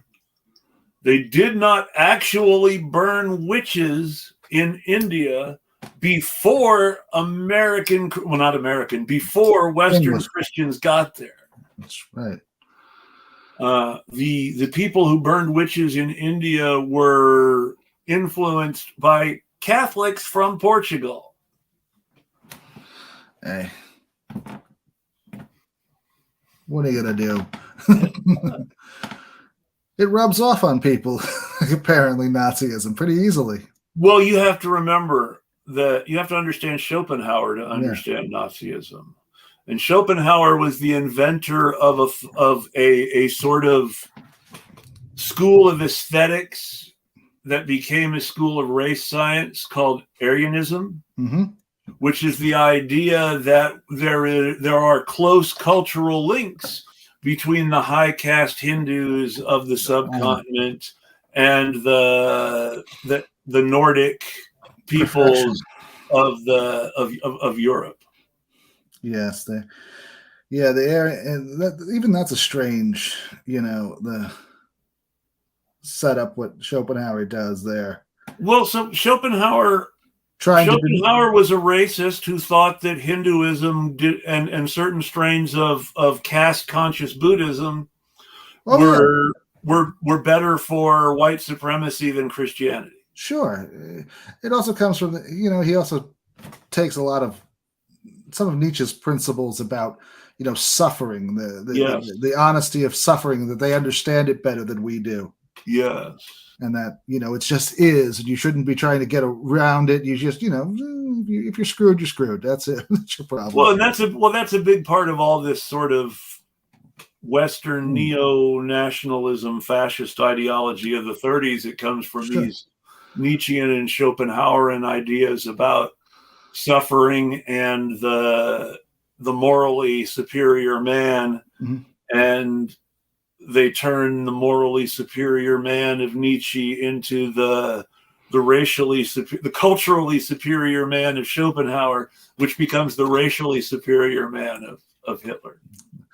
Even before Hitler, I think that we see it throughout the late 19th century. Well, but Hitler explicitly said what everybody else was thinking, which was class equals caste equals race. That's right. But except for in America, we've had that for a long time.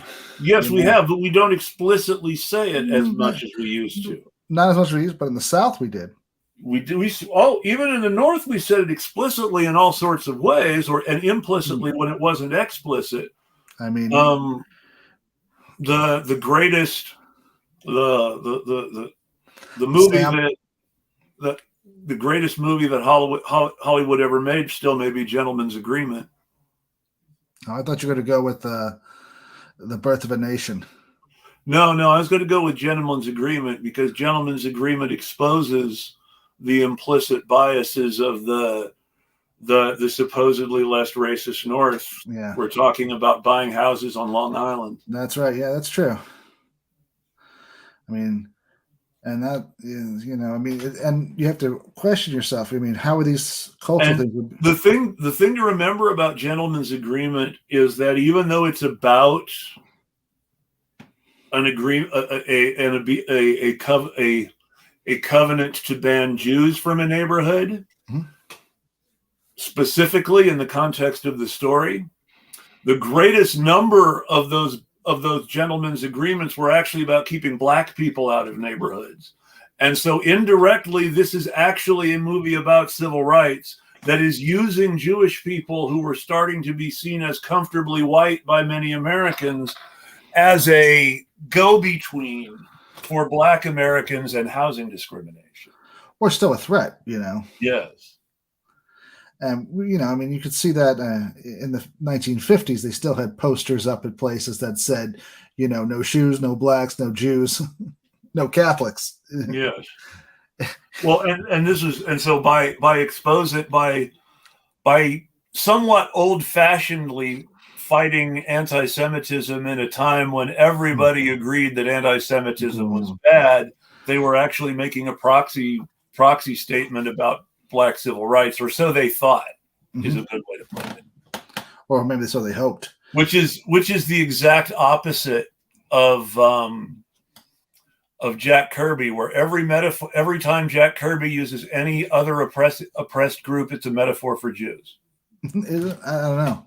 So, which is something that people don't understand, and they try to make the Martin Luther King, Malcolm X argument that Stan Lee sort of communicated about Professor X and Charles Xavier, when really the whole X-Men question is an existential internal debate by Jack Kirby about Zionism. Is it really? Magneto is the gung-ho, we're going to do to the Palestinians everything the Germans did to us Zionists. I never really read X-Men. And Professor X is the sort of soft collaborationist Zionist who wants to save his people by cooperating with the Goyim. And it's really this internal struggle about whether Zionism is even maintainable. But who wrote it? Is it Jack Kirby who wrote it? Or I thought he did all. So this is where it gets complicated. So there are two generations of X-Men. The first generation of X-Men is the Jack Kirby metaphor, Magneto and Professor X. Yeah, the 60s. Malcolm, which everybody talks about. Stan Lee always said, well, Martin Luther King and Malcolm X. But I guess that works. This is where you get to the core creative dispute of Marvel, which is Stan Lee really who he says he is? Or is he Jack Kirby's frontman? I don't know. And so here's where the facts come in.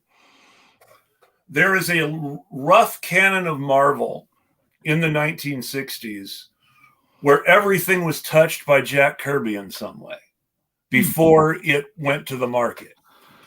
Even Spider-Man, which was created by other artists in the conceptual way that he actually went to market, had his first cover drawn by Jack Kirby and was therefore based on originally Jack Kirby art designs. Because that first cover was done before any of the other art. Really? Which means all the conceptual stuff that went into Ditko's creation of Spider-Man was based around these Kirby designs for this cover. So I always thought Stan Lee created Spider-Man. Yeah, well, so this is where you get into the creatorship argument. I'm a moderate I'm a centrist on the creatorship argument. So you're saying it's more collaborative than... I'm saying that it's a big collaborative voice, and that the power of the collaboration cannot be underestimated, because you can see the difference in quality and longevity in the stuff that Kirby and Stan Lee did together versus the stuff that Kirby did by himself without Stan Lee. At the same time, it is the qualities of Kirby that give us all of the things that we think of as Marvel and we associate with Stan Lee. And it is the qualities of Stan Lee that made Marvel commercially successful at the time it was. So that said, without Stan Lee, we never would have had Jack Kirby. And it's very much a Wozniak Jobs kind of question. Yeah, I can see that. That said, as far as actual artistic creativity, most of the work that we think of as iconic was done by Jack Kirby. Really? You can see that in the storytelling tropes and in the ways that people who had never worked with Kirby were still picking up Kirby tropes because they were working with people who had worked with Kirby. Because the thing you have to remember about the Marvel method is how the Marvel method worked, and that the Marvel method was based on the working patterns of Stan Lee and Jack Kirby. Really? So the Marvel method is the idea, and this is how Marvel officially writes all their comic books, by the way. The Marvel method is the idea that the writer writes a short plot description. Okay. The artist draws the story off that short plot description, which means the artist is really doing the nuts and bolts writing in the process of drawing the story. So it's a pictorial story before, and then the writer comes back and scripts the story. So it's a pictorial story before it's a written story. So it's a concept. The concept is drawn by the artist, and then the writer comes back and fills in the blanks. That seems backwards to me. Well, it is, but the reason it exists that way is because that was the working pattern of Lee and Kirby personally. Lee would write up a short description of what he wanted to do. Mm-hmm.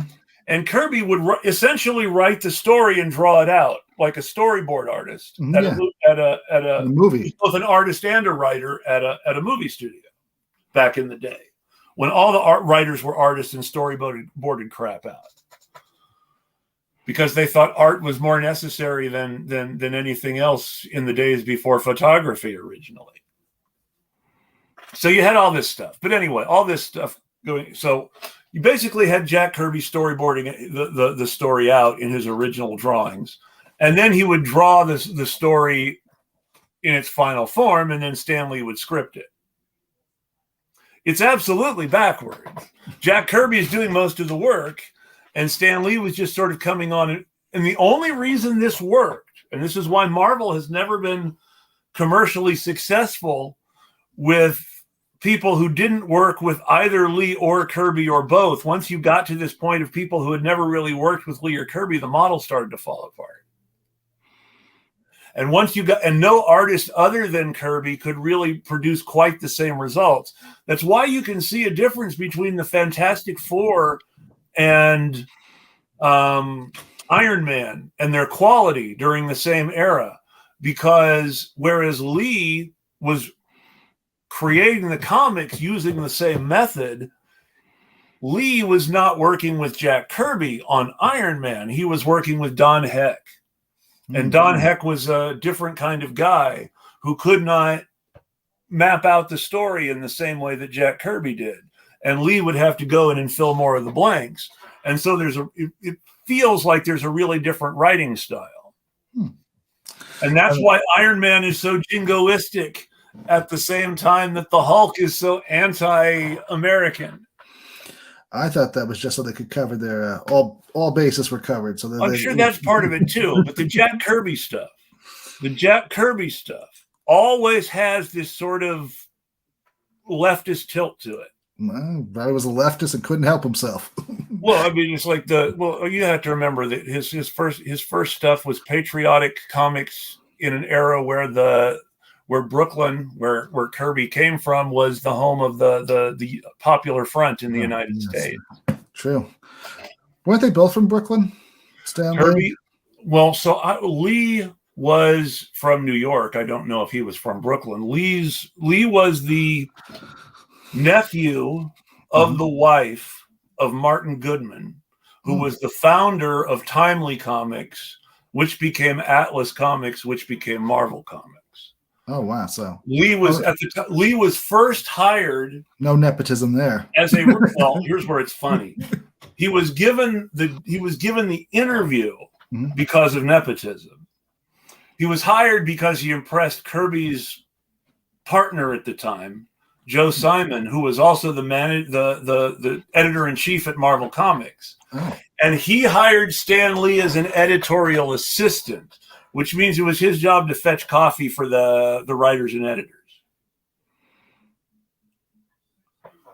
So Stan Lee's first exposure to writing comics was getting coffee for Jack Kirby and Joe Simon and all these other old-time Timely Comics people, and hearing them talk to each other and hearing their creative process. I didn't know. And so he's like the first fan writer.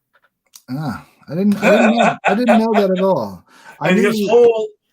His whole success model in the 60s, when Marvel was actually making money off comic books, was based on, I'm going to figure out what the fans want and I'm going to give it to them. And it was and he had the idea that this is what the fans want, this is what the fans want, and he kept doing it and it kept working. And to that end, you could not really have had the creative environment that Kirby did without this Lee, I'm going to give the fans what they want attitude. And it was clear, if you look at the quality difference between the Fantastic Four or the Hulk and Iron Man and Giant Man, you see that the book that Kirby is still actually working on is better than the book that Kirby isn't working on. And what the fans want is Jack Kirby. So what Marvel is in the 1960s is this style of comic books that is very much based on Jack Kirby's world building. And all of the good stuff that comes out of Marvel is either first generation or second generation Kirby, in that when you get to the good X-Men stuff of the 80s, the Chris Claremont era. Didn't even know that was the thing. Yeah, Chris Claremont is the X-Men person you're thinking of when you said, was X-Men even Jack Kirby? Chris Claremont is the person people think of when they think of X-Men, not Jack Kirby. But Chris Claremont was working with characters Jack Kirby created and using them in the tropes that Stan Lee had applied to them. So when Chris Claremont starts writing about mutants, then mutants starts interacting with the civil rights movement in a real way and not just a metaphorical way for Zionism anymore. And you start to see a lot of interesting expansions, and that's where you get that second generation, because the first generation Kirby canon is all about Jewishness. And everything that Jack Kirby did is somehow a metaphor for Jewishness. Wow. So when you see Roma or black people or mutants or all these other groups that Jack Kirby sympathizes with and empathizes with so well in his work, they're all this sort of intellectual metaphor for Jews. I didn't know that. I didn't know. I don't read comics, so I really don't know much about it. I'm a huge comic book fan. I get nerdy about it. I have That's to. fine. That's cool. But it's fascinating what people were actually thinking about, because you got to remember too, Jack Kirby's formative comic book writing is done during World War II, with the Popular Front communists against the Nazis, and Judaism assumes a central importance in this because the Jews are the label for the people the Nazis are killing, even more than communists or any other group. Yeah. And, it was a good time to be a communist. If you're going to be a communist in popular culture, 1941 to 1945 is about the only time you could be open. And this whole, but then when in the Captain America revival, this whole questioning of the direction in which the American government has gone post-World War II still comes from that Kirby communist anarchist take on Captain America that punches Hitler on the cover in the first story. And no matter what, some people have had very reactionary takes on Captain America, but even the most reactionary take on Captain America can't get away from this skepticism of blind patriotism. Unless you make the Marvel movie. Well, but that's all the thing. Even the Marvel movie successfully latched on to that skepticism. What was the Winter Soldier? And the Winter Soldier is, in my opinion, the best of all the Marvel movies. Oh, I don't know. But what is the Winter Soldier but 3 Days of the Condor with superheroes?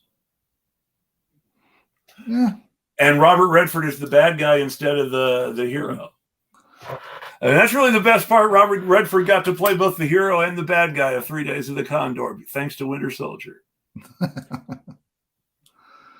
Yeah. But when you make Captain America the protagonist of 3 Days of the Condor, you're really of patriotism element of Captain America. You saw the same thing again in Avengers when Captain America is the one who gets pissed at Nick Fury for building weapons of mass destruction using the Cosmic Cube. Oh. And I'm sorry, I'm always going to call it the Cosmic Cube and not the Tesseract. Okay. Sorry, that's another comic book thing. I'll let you have your Cosmic Cube. I have no opinions of the Cosmic Cube. That's fair. No, we need to get back to AI, but all this comes back into AI. One of Jack Kirby's great creations is Quasimodo, who is a computer built by the Thinker.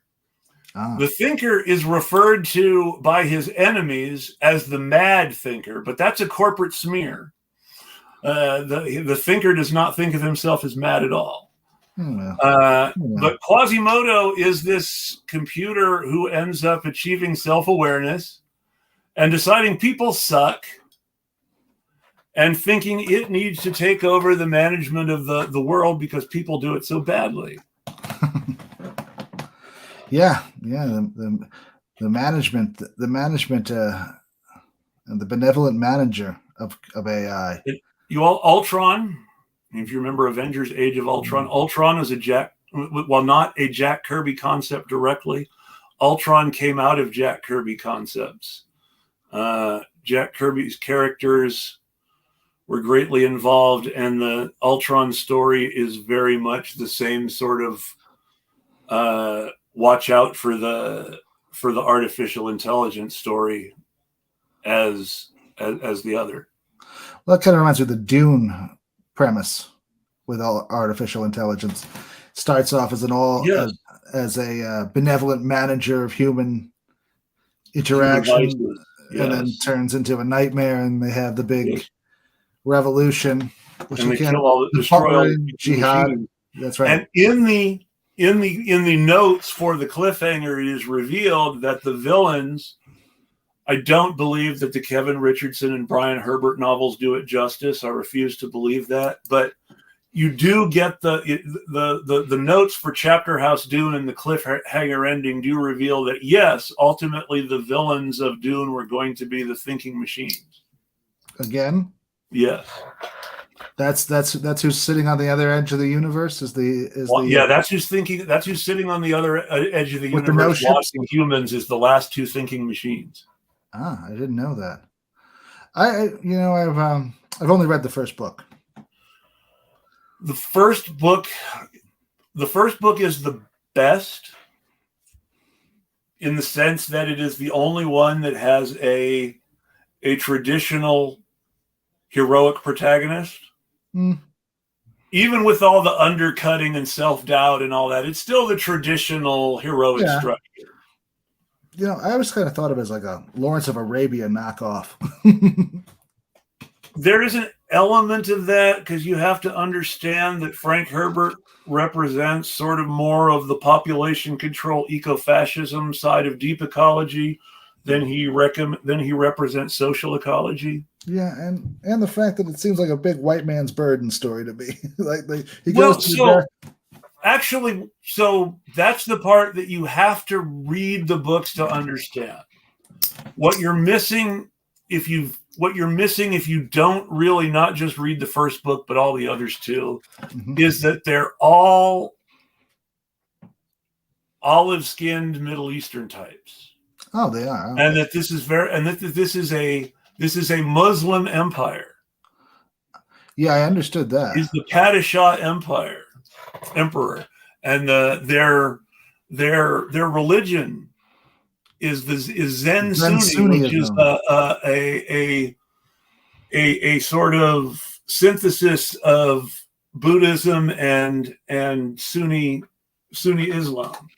Well, and they have the Orange Catholic Bible, which I always that one I always thought was like, okay, so now we're in Ireland.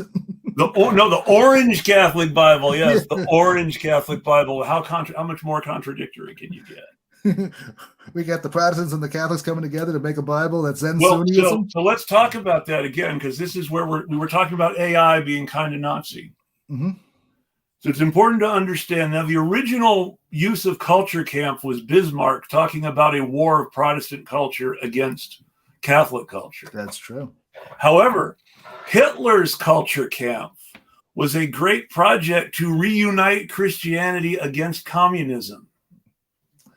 And culture camp to the Nazi was the great project to reunite Christianity to fight a cultural war against the Marxists. Yeah, he definitely had some 1054 schism to work out. Now when you hear conservatives talking about cultural Marxism, we're openly embracing the Nazi rhetoric here.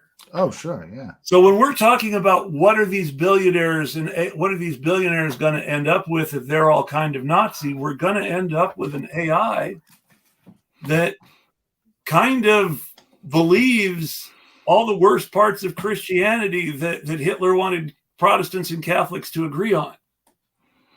Oh, it's definitely a uniform, it will unite that narrative together. And you can't help it because of who created it and who is creating and who's pushing it and their values and how they're training it and where they're put and their overall goals. And even that empire is exterminationist in that it cannot abide thinking machines. No, it can't. And now you think about that. You think of all the ways that people use that Capek was using robots to express humanistic and socialist ideas. And then you look at how Herbert uses robots to justify and computers to justify the worst forms of human fascism. Right. And is going from the Asimov, well, if we're creating artificial intelligence, we're really creating humans. Right. Yeah. And we need to be responsible about that shit. To this. Well, I mean, we should wipe out all the artificial intelligence. The whole underlying theme in Dune is a eugenics project. Yes. The Kwisatz Haderach is literally the superhuman being produced by and the whole and all and if you understand the Herbert series in its frame, Paul is an accident. Yes. Paul is not the Kwisatz Haderach, even though they call him such in the course of the first book. He's too and the movie. The Kwisatz Haderach in the books is Paul's son Leto. And Leto is engaged on this massive idea to save humanity with a golden path that will require sacrificing most of it in the way that the population control people talk about. That's right. Yeah, it definitely has. I still don't believe that it's very long-termist in the way that these billionaires think about long-termism now. Sure. Yeah. You're going to, the population is going to get cut dramatically. I mean, let's look at the society. It's a feudal system. Well, let's put this in context with what you were talking about before. Sure. You have AI doing all the work. You have a welfare state for the displaced workers who are seen as a useless accessory to existence by the people who own all the resources. I mean, and we've been talking about how these billionaires tend towards Nazi premises. The next obvious step at this point is, you're using this to better justify your population reduction schemes.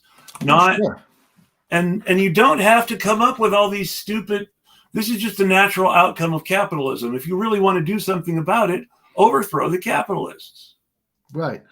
Yeah, you can't make friends with them. That's definitely not. This making trickle down better doesn't just work. Plays into their hands and gives them more power for eliminationism once everyone is dependent on them. But it justifies the managerial class, which all of these trickle down people tend to be in, right? Yes. I mean, let's be honest. Nathan J. Robinson isn't going to take a job where he's not a manager. That's why his magazine isn't a co-op. That's right, yeah. Because he wasn't willing to not be a manager. I mean, which in case in a co-op he would have been a manager and an employee at the same time, but that's the thing. He wasn't willing not to be the boss. But he wanted to be the only manager of note.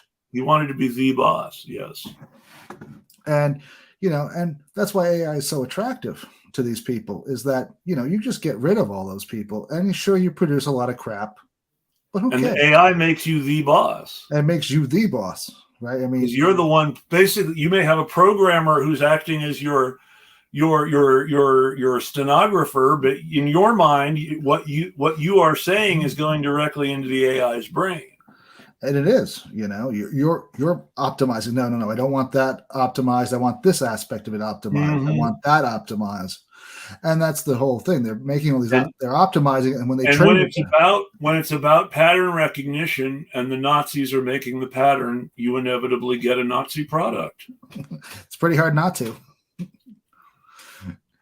And we've been going at it a bit longer than the usual show. I want to thank you for that. It means it's a good conversation. I like a good conversation. I hope everyone else enjoyed it. Well, do me a favor and plug the actual article and your Substack for me before we. Well, the actual article is called iRobot, or How I Learned to Love the Mechanical Turk, because I'm a big fan of the movie Dr. Strangelove, or How I Learned to Love the Stop. Which is, by the way, one of the best left-wing movies ever made. It's right up there with UHF, which is all about co-ops, or It's a Wonderful Life, which is all about credit unions. Yeah, but you know what? In the great irony, I don't think Stanley Kubrick was that left.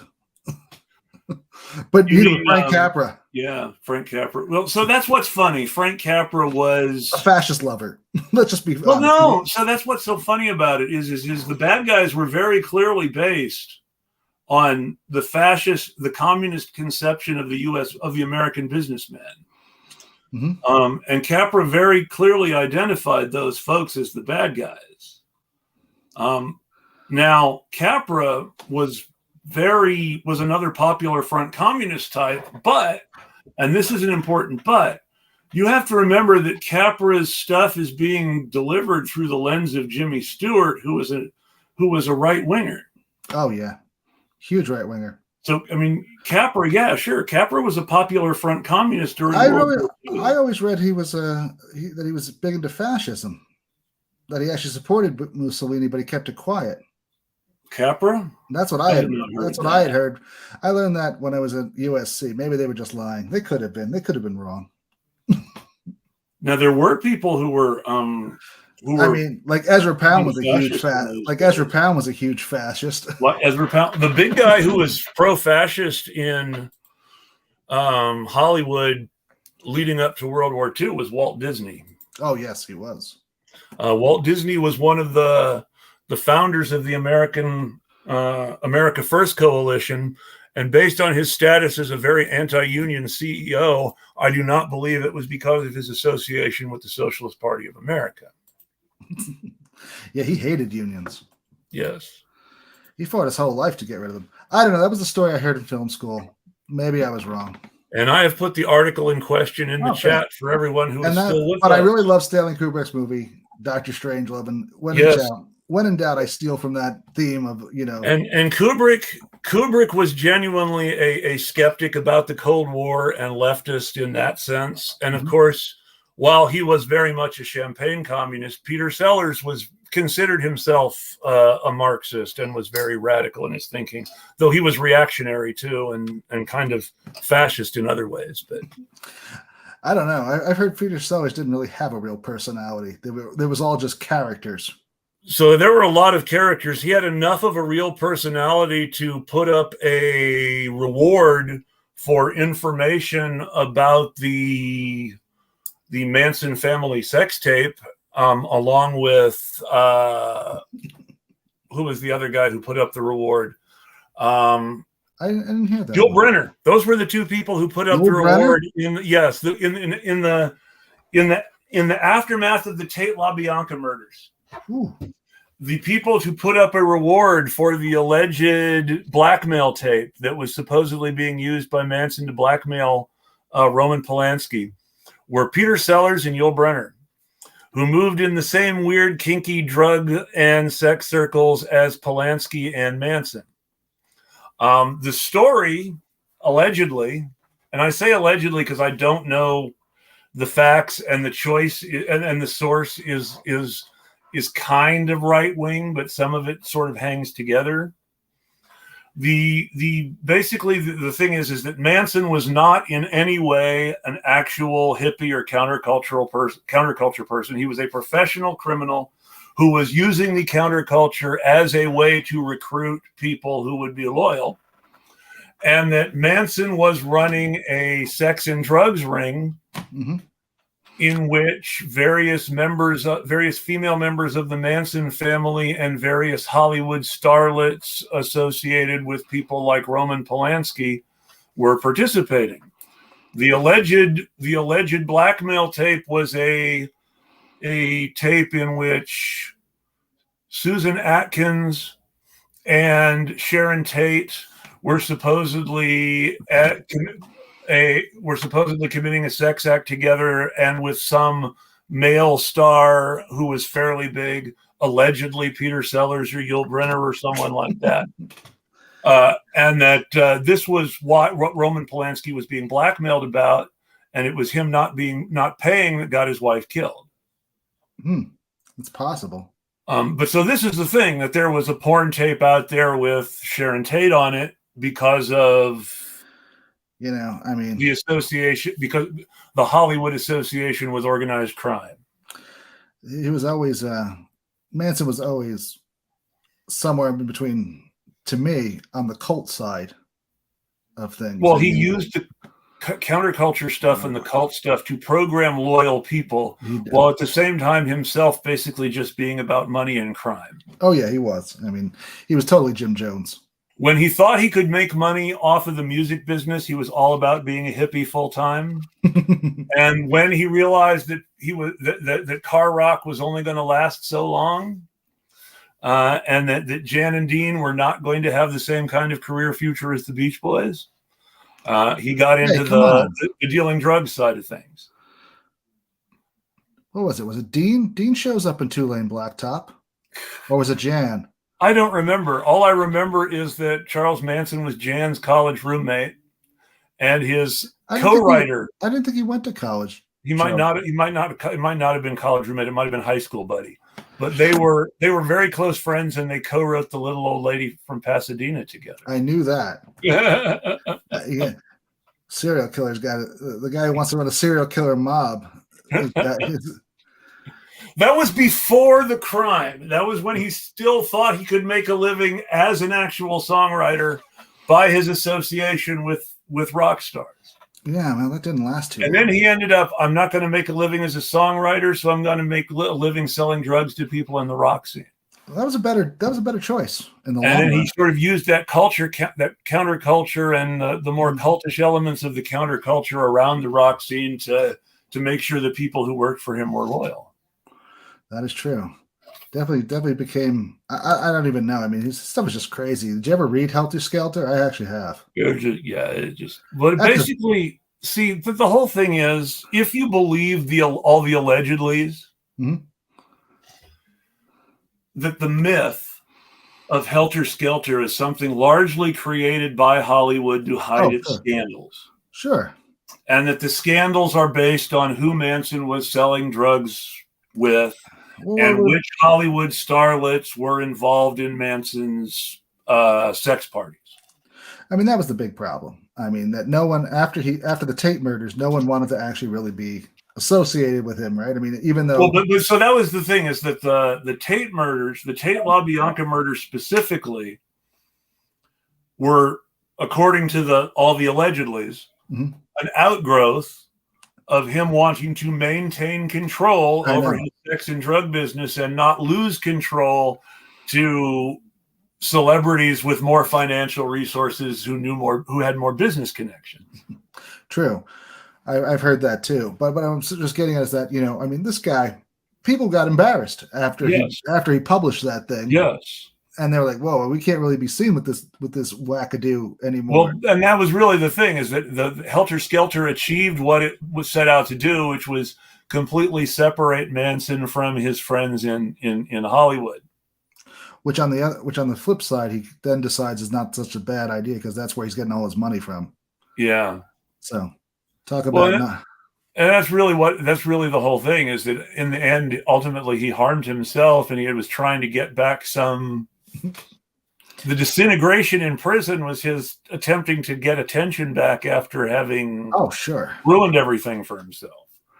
Yeah, the most people said it was an act. The SWAT sticker he supposedly carved in his forehead or drew Well, I'm not saying he wasn't a weird guy. You have to be sociopathic on a deep level, but yeah, he was not. But he did a lot of it just for show. Yes.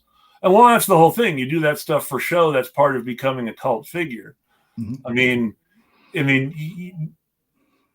Jesus didn't become a cult figure by not healing the sick. Yeah, you have to have a good show to go along with it. Exactly. Well, with that, I'd like to just say good afternoon. Thanks. I have gone ahead and popped that in the chat, like I said, because that really is a good article. Oh, thanks. I need a good editor, though. That's what I need. I had an editor, but you know what happened? We got into a fight over COVID, and now they won't talk to me. That can make a big difference. It was I didn't believe fights over COVID and the vax stuff, and people wanting to grab onto these right-wing anti-vax and anti-mask and COVID denial stuff, and then the Rittenhouse stuff. All this came directly out of the Boogaloo stuff. Apparently now some people are finding connections between the Boogaloo people and some of the LaRoucheite people. I wouldn't doubt it. I mean, it's they've done it before. In the 70s, they courted the KKK and survivalist groups. Yeah, well, what it really looks, and what's also interesting is a lot of the fake organizations out there, I won't even say fake, a lot of the organizations they're putting their name on this stuff come out of the same 3 or 4 people in New England, the Party of Communists. I sort of know one of them, a dude named Chris Halali. The guy who got into the discussion with you about we know that they're not involved anymore. Yeah, he's connected to the Party of Communists. I know. I've been hunting him down. I believe when they were reviving a bunch of these old organizations for the Party of Communists, I believe they accidentally stumbled over that organization and misunderstood what it really was. It was, and they invited them. And it just went went badly. But I think it's interesting that Well, basically 4 people in New England were reviving all these old. no, it's 2 people in California and 2 people, one in New England and one in New York, and Yeah. Angelo D'Angelo, who may or may not even be involved. Well, there's that other dude in New York, the one you were talking to. I don't know. He's a member of the Party of Communists. I don't know if he was really Alex Dillard. He's from California, and I think I woke him up one morning. He's really a member of the Party of Communists. He shows up on there's a wiki about there's a communist wiki that has details about their schism with the CPUSA, and basically accuses them all of being ridiculous provocateurs. They are. Well, yes, but. And for $65 a year, you can be part of it. But the Alex Dillard dude is one of the original 4, and I found that on that site. The Angelo D'Angelo is also one of the original 4. Chris Halali in Vermont is one of the original. And Christo something or other, Chris Benito or something like that. That one I don't remember. He's also. I mean, and they got these. They just buy mailboxes. But they revived the American Student Union because they knew people would recognize the name. Yeah, they did. But here's what's funny: when it says on the website, we have 100 years of experience, right? Forgetting to not mention that they've been out of date. They were defunct for 89 of those years. Yeah, like for 90 of them, there was just nobody there. The offices were shut down, and it's really, and it doesn't look like they're doing much now. It's just bare bones stuff. No, it's all WordPress websites, and basically it's just a way of getting people to donate $10 or $15 at a time so that they can say, well, I belong, right? And then, you might get a newsletter. It's not even clear if you will get a newsletter. It's that same sort of grift that Nazis run on each other. Oh, yeah. And that's sort of why we're sort of seeing the same people occupy this space, because you've got this group of alleged communists who are running this grift that's very much copied on the Nazi business model of make money off your members. Make money off your members. Your members are also your marks. That's right. I mean, the only thing missing is a dry cleaning business. And the deep irony of that is the organization that they captured was founded by the protege of William Pierce, who is the absolute brilliant pioneer of the your followers are your marks school of Nazi organizing. We just need to find a Kevin Alfred Strom. That's the guy's name. Kevin Alfred Strom was the real leader of the organization. They were astroturfing. Yeah, they've been doing it all along. It's just crazy. I mean, they won't answer the phone. I've called multiple times.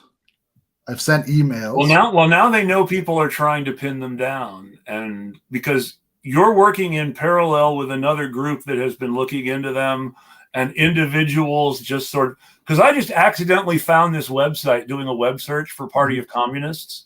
I know, and it's like, that's Alex Dillard. That's that dude he was talking about. Yeah. And it comes back to this Angelo D'Angelo you were telling me about.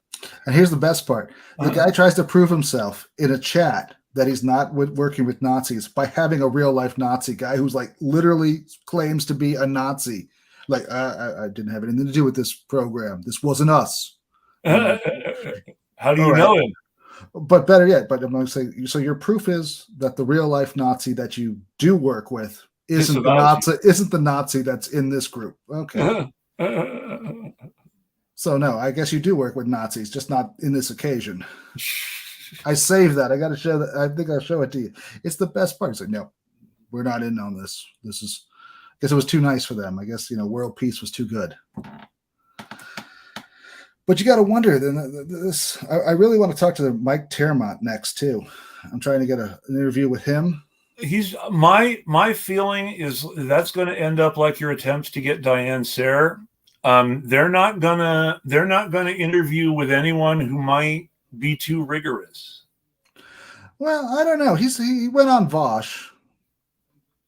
Yeah, Vosh is not exactly rigorous. No, but he's argumentative and he wants to try to make you look stupid. Yeah, that's true, I guess. So I would at least be polite to him. I want to at least hear him out. But that's the whole thing, though, is that Vaush, despite that, Vaush's whole debating with the right shtick has given the right wingers that Vaush platforms a lot of fans among Vaush's fan base. It does. I mean, I don't know what he does. He's whatever he's doing, he's got to stop.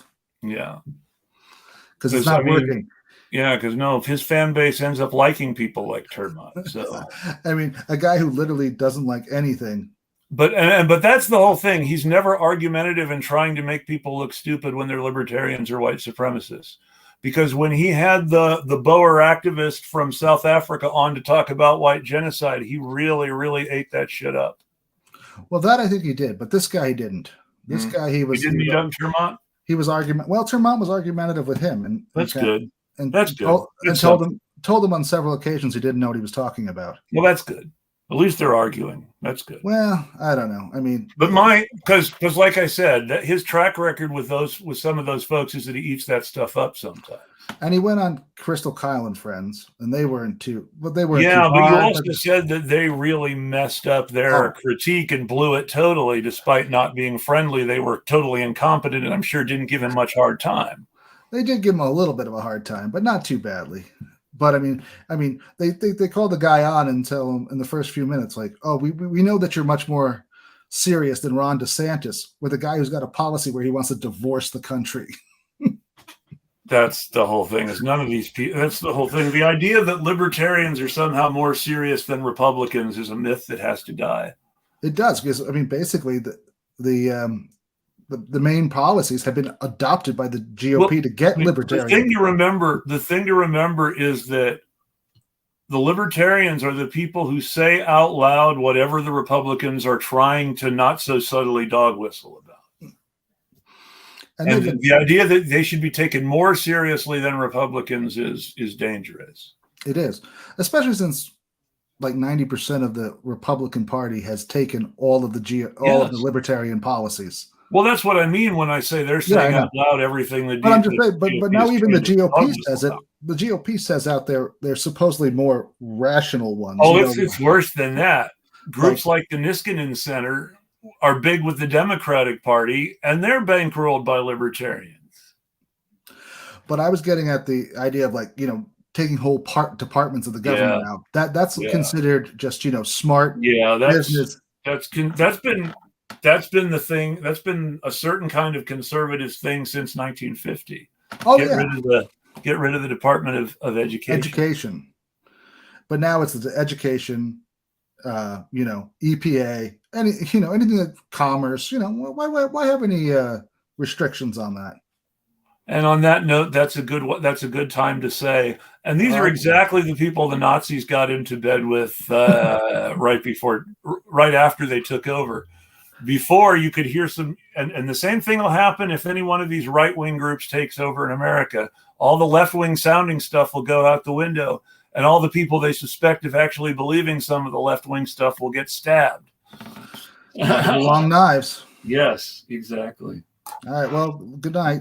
Or good you have a great day, and thanks for coming on. And it's a very good conversation. All right. Thank you. Take care, everybody. We'll tweet at you.